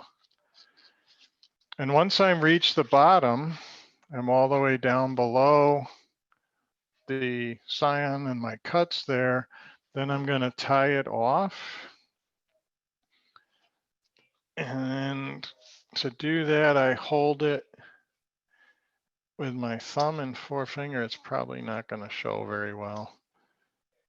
And essentially, this time I didn't leave a half hitch because I used a lot of my rubber band up top and I didn't have enough left to do a half hitch. So I just pulled it all the way through. And so then I can double check things. You usually, if you wrapped extra tight, you wouldn't be able to see to do any alignment. But if you have gaps in there, you can kind of see, do I need to make an adjustment? If it's wrapped tight enough, that scion shouldn't really move anywhere.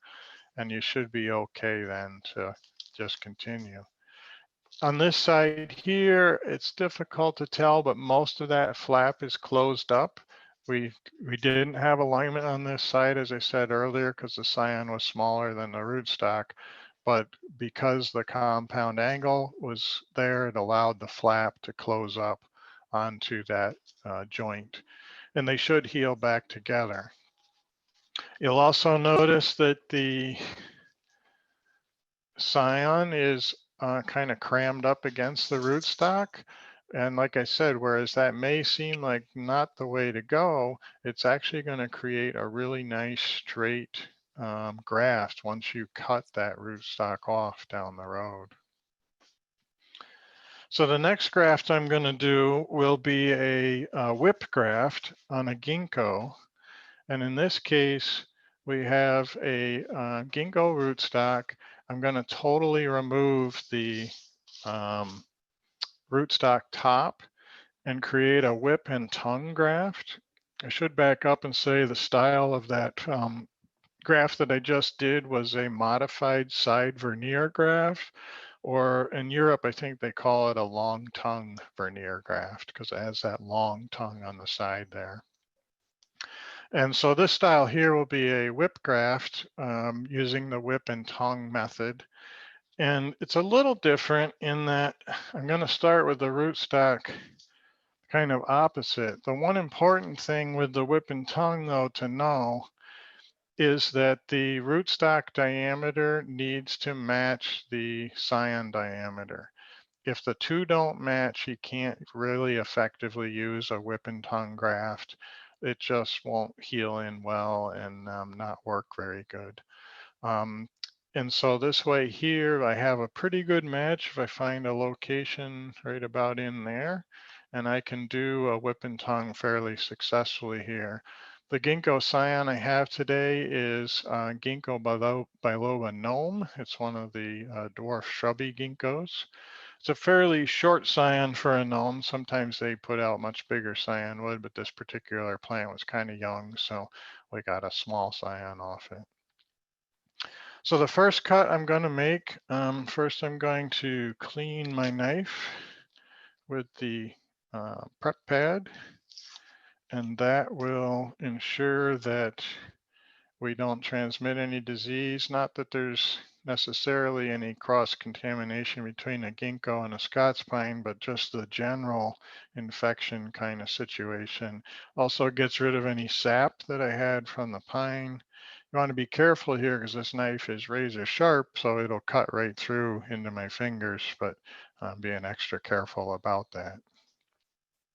You do want the alcohol to be dry off before you make your cut so you don't burn any tissue with the alcohol that remains. So I'm just kind of waving it in the air to dry it off a bit, and it's pretty good. So the whip and tongue, the first cut I'm going to make, it's going to be a little more difficult to show on the video, but we'll do our best here. Like I said, I want to pick the point where my diameters match pretty well. So I'm going to be up in here. And I'm going to set the knife at an angle about like so. And I'm going to cut straight through all the way across the diameter of the rootstock with as long and as sloping a cut as I can. I don't want it to be a short stubby cut that won't match up well, but a nice long tapered cut.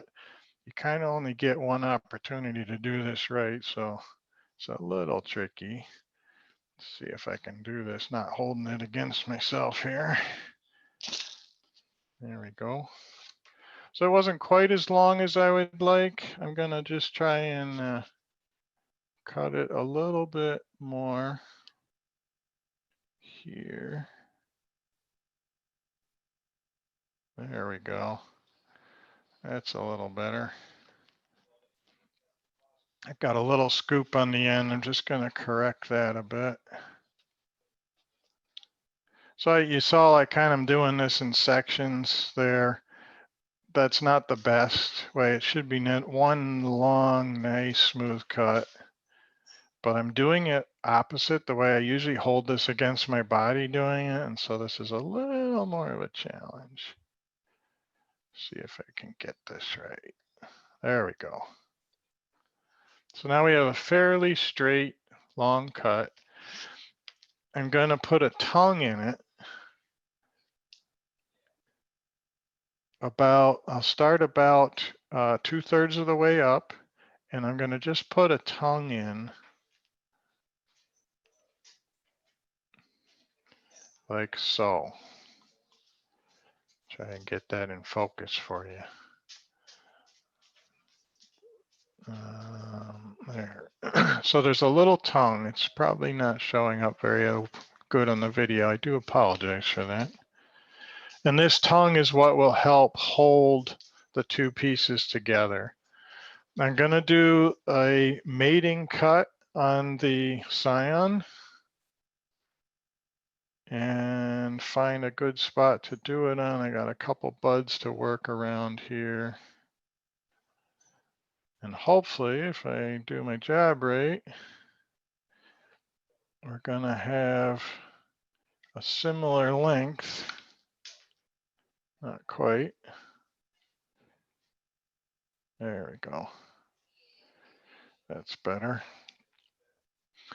And they should match in length between the cuts, ideally. I can lengthen a scion cut just a smidge.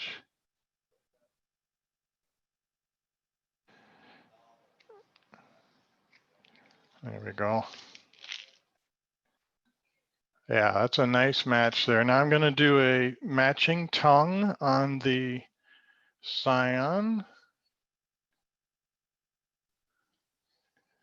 Same idea. I'm not going all the way through. It's just a tongue kind of thing between the two. And then I'm going to mate the two together. And I want the tongues to go into each other, like so. And it will hold together quite nicely now. I'll still have to tie it in, of course, but we have optimal cambium contact between everywhere from down low to the top, plus on both sides of that tongue, and the other side is similar. You can actually see the tongue a bit more there. You'll see some gaps up top here and on the bottom, but they'll close up with the rubber band that'll do that. And then I want to make sure I've got alignment. Like I said, this has to be the same diameter on both sides. And so you should get contact on both sides with the cambium. And then we'll tie it in. Same idea, 2 wraps. And then check for the alignment and see how things are. We've got pretty good most of the way around. So I'll continue wrapping, making any adjustments as I need to. And once I'm below the graft, then all the cuts, then I'll tie it off. I go around my thumb and my forefinger and grab the band with that and pull it through. And there you can see I ended up with a nice little half hitch. So that'll untie quite nicely that way. So that's called a whip graft or a whip and tongue graft. The principles are the same. You want a preheated rootstock, a dormant scion, just as for the side veneer graft and on the conifer grafting we talked about earlier. But the key is this is for deciduous plants or top working of conifers, and the diameters between the rootstock and the scion need to match for that. So I want to show just a couple other things regarding cutting back and so forth. Here is a graft, a 1-year-old graft of Picea AB's Silberkissen. Nice little silvery dwarf there. Still has a fair amount of its rootstock on it, which we've been cutting off in stages across last year, but this is what was left on for the winter. And now it's ready to have its final cut. And if I can get the camera to show it clear enough, the top, I'm going to remove my label here so that we can see better. The top of the graft is right about there. You can see there's wax above that. There was rubber band here that we removed during the summertime. And so right there from here down to about here is where I want to cut off this rootstock. And I'm going to use the bonsai cutters. Let's see if I can do this at the right angle and still keep it in the camera here.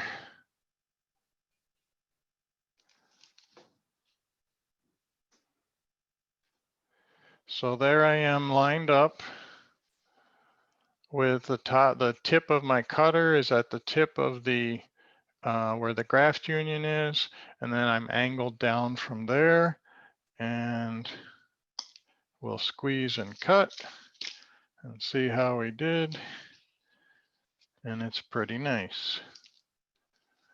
So that'll make a nice graft as it heals over. And it will take about, depending on the plant, 1 to 2 years to heal that wound. Japanese maples heal pretty quick. Some of the conifers take almost 2 or sometimes even 3 if it's a really big rootstock there. But if you leave a stub here like we showed in that earlier photo, it's just going to be a place for disease to get in. It'll never heal fully over, or be years and years before it does. And it's just much better craftsmanship to do this cut properly at the right time. And this year, this will flush out and make a really nice 2-year-old graft by the end of the season. I want to show you the results of a whip and tongue graft. This is a Japanese maple that was grafted last year, and using that whip and tongue graft, and you can barely see, if I can even get it to focus, where the graft was. Making quite a mess here. The whip and tongue was actually right here. You can sort of see the difference color in the bark, and it's uniform all the way around. The whip and tongue graft makes a very smooth, almost invisible graft over time. And so for some deciduous plants, when you can match up the caliper, it is quite a good way to go. And the last thing I want to show, this is kind of something that's important. Also, another one of my pet peeves is a high grafted plant that has a small caliper trunk with a big head that you end up having to stake forever. And there's a way around that. And that is when you do the graft, here is a high graft. This is an unnamed Norway spruce witch's broom that the U.S. National Arboretum asked us to graft for them so that they can test it out for introduction. And we grafted it up high. It's not super high. It's probably, I don't know, 15, 18 inches up there on the top of the rootstock. We did a normal side veneer graft on it, which has now about a week ago had the rootstock top cut off it. There was a little bit more of the rootstock up in here. But you'll notice we left some branches down low. And this is really important to help build the caliper of the trunk so that the trunk will support this broom as it starts to grow and becomes a larger head. And if we were to remove all of these right now, it'll make a very nice, clean, straight trunk, but it'll never change caliper. It'll be very slow to change the caliper. And so if you have the opportunity to do any high grafting of any height, if you leave some of your lower, just a select few of the lower branches, in bonsai, they call it sacrificial branches, they will help build the caliper of the rootstock and make it to a point where you don't have to always have that plant staked forever and ever. It'll become self-supporting. You don't want these to get so big that when you go to cut them off, you have a humongous wound.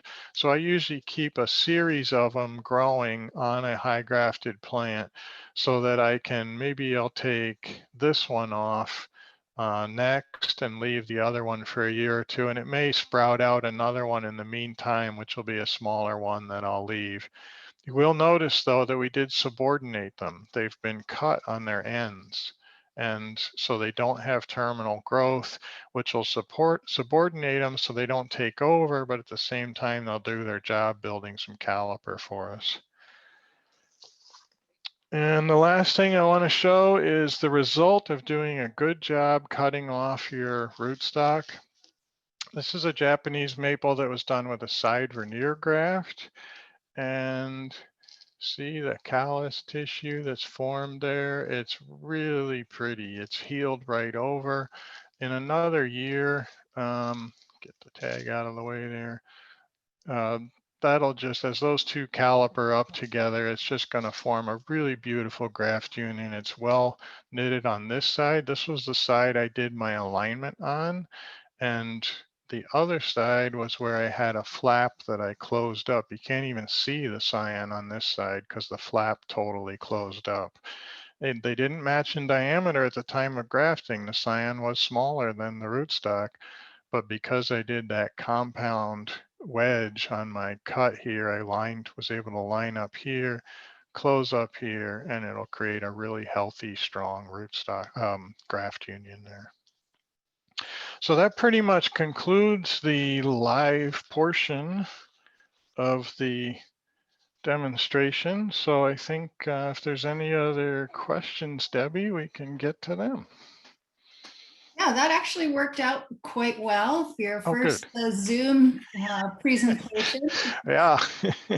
was great. Yeah, and we have a bunch of questions, so we'll Okay. get started.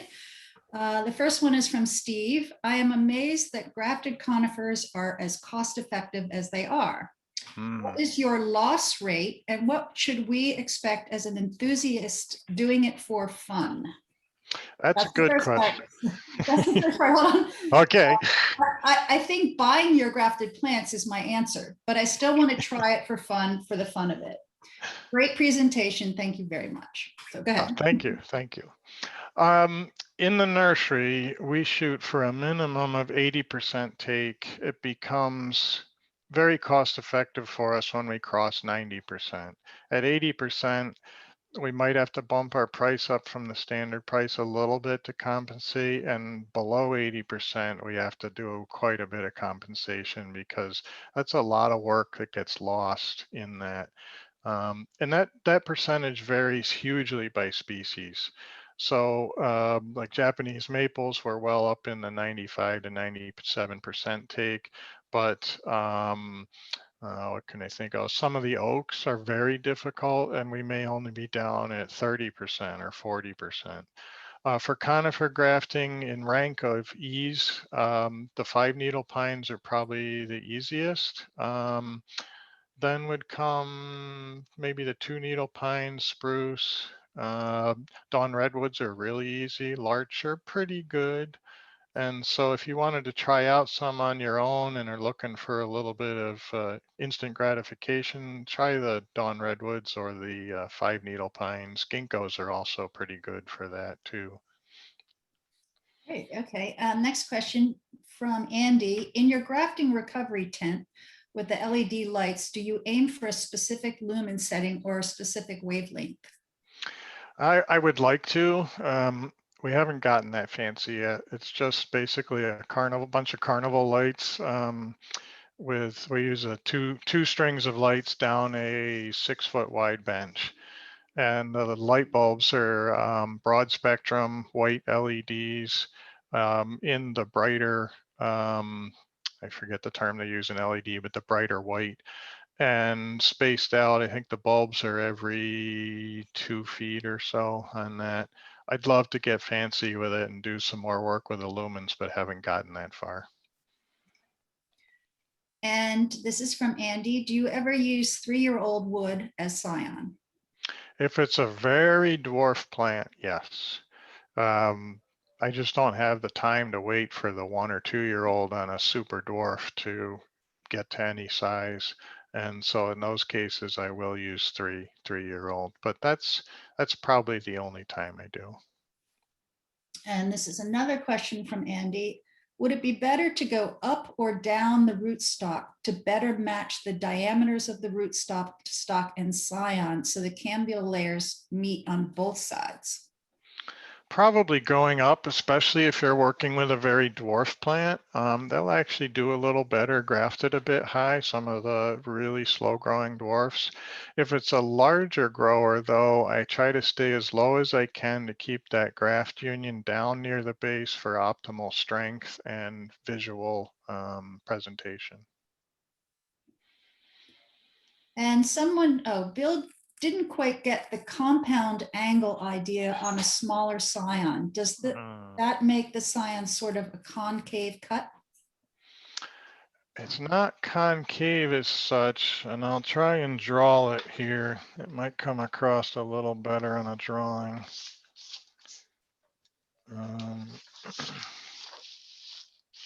Get my dirty mess out of the way. So when I'm making the 2 cuts, here's my back cut on the scion, and then I've made the front cut that tapers down and may or may not have an end cut. This is looking at one side of the scion. If I were to flip this 180 degrees on the other side, my back cut will now be over here, and my front cut will be, it'll look steep and very shallow to here. So if you're looking at the end of the scion from the base end, here is this side here. Here's our back, here's our front, and this is down here like this. So not only do we have a taper going this way, there's a taper 90 degrees from the first taper. And this will allow the rootstock flap, who may be longer or wider, I should say. If this is our cut in the rootstock here, we matched up our cambiums over here, but we couldn't here because the cambium's out here, but the flap can close. If this was not compound and we had the scion, we had two parallel cuts, front and back, these two, then the flap is going to be hanging out here in the breeze, and we got this big gap that's takes a long time to heal and makes a mess.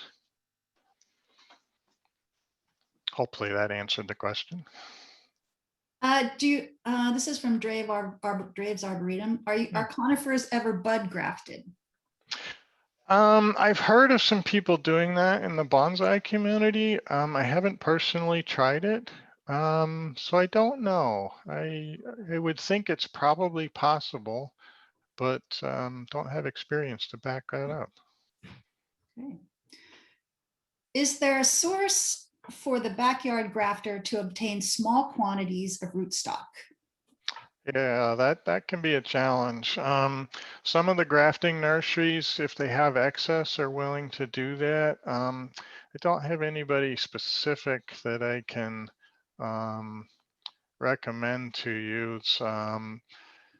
Occasionally our nursery will if we have leftovers, but the demand for grafts is so high right now that we don't have any leftovers. So I wish I had a better answer for that. I don't. What do you think about La Balsam compound instead of wax? Anything really could be used for sealing up the union there, as long as it doesn't crack open until the graft has healed and sealed itself. The conifer sap acts as a natural sealant, and so that's why a number of nurseries will only seal that very top portion between the joint between the scion and the rootstock. Because they'll rely on the sap to seal the rest of it on a conifer. In our nursery, we tend to seal the whole thing for the most part, but really anything that provides a sealant without cracking open over time is good. All right. And this question's from Mike. Can you use the same cleft graft technique for larix? Yes. I don't do that too often because almost always my larix rootstocks are humongous and my larix scions are quite thin. So I don't find very many opportunities where I can do a cleft or a whip graft on them. Sometimes I can when I'm doing pendula or pulley weeping or something like that onto the top working it onto a rootstock, so I'm up where the rootstock's narrow in diameter. But if I'm doing low grafts, there rarely is enough of a diameter match to be effective. All right. On high grafted conifers, this is from Richard, how many cuts do you do on the high part of the rootstock? Just one after 1 year? I generally do it all in 1 year. I don't do it across multiple years unless there was some kind of failure and I'm trying to do some ornamental kind of a thing that was important to the work design of the workpiece. Sometimes I'll do more than one scion when I'm top working. Kind of depends on the availability of cyanwood and how fast I want the plant to finish out. Most times I'm usually only putting one on top. Sometimes with the weeping Japanese maples, I may put two to make a head a lot quicker that way. All right. And I think we just have one or two more questions. Sure. Getting a lot of comments in the chat about how much everyone loved your presentation. Oh, excellent. Thank you. So do you think Prunus avium is a good choice for understock? Avium is short-lived, and when used in the landscape, Prunus cultivars on avium have extreme trunk decay in 15 years. Yeah, that's a good point. You could probably use something else. Or in fact, for us in our nursery, we've been rooting a lot of the prunus that would traditionally be high grafted onto avium, or maybe even low grafted. If we were low grafting onto avium, and weren't happy with the longevity of it, I'd switch to rooting them. If it's a species of cultivar that roots okay. If I'm top working though, that's a bit more limiting into what I can use up top. So I don't have a good answer for the top working as to an alternative to avium there. And the final question is, could you repeat where you got the four-sided strop from? Oh yes, classicshaving.com. And the strop that I showed is actually fairly narrow. They now have a newer model, which I just bought and haven't started to use yet, which is wider and will accommodate the full width of the grafting knife. So that's a little better. Okay, just reading through the last, so many comments, great presentation, thank you. Thanks. I have to say that as well. It's been a fantastic learning experience. And, Great, great. If you enjoyed Ted's presentation, there's also a few more presentations coming up about different reference gardens in the Northeast. So if you go to the ACS website and click on the events page, you can still sign up, although most of them are almost sold out. So I think with that, Ted, we'll end the session. And thank you very much for your time and sharing your incredible knowledge with all of us. Oh, you're welcome. It's been a pleasure, and I hope everybody gives it a try and has some success with it. Thanks very much. All right. With that, I'll end the meeting. Thanks, everyone. Take care. Bye-bye. Bye.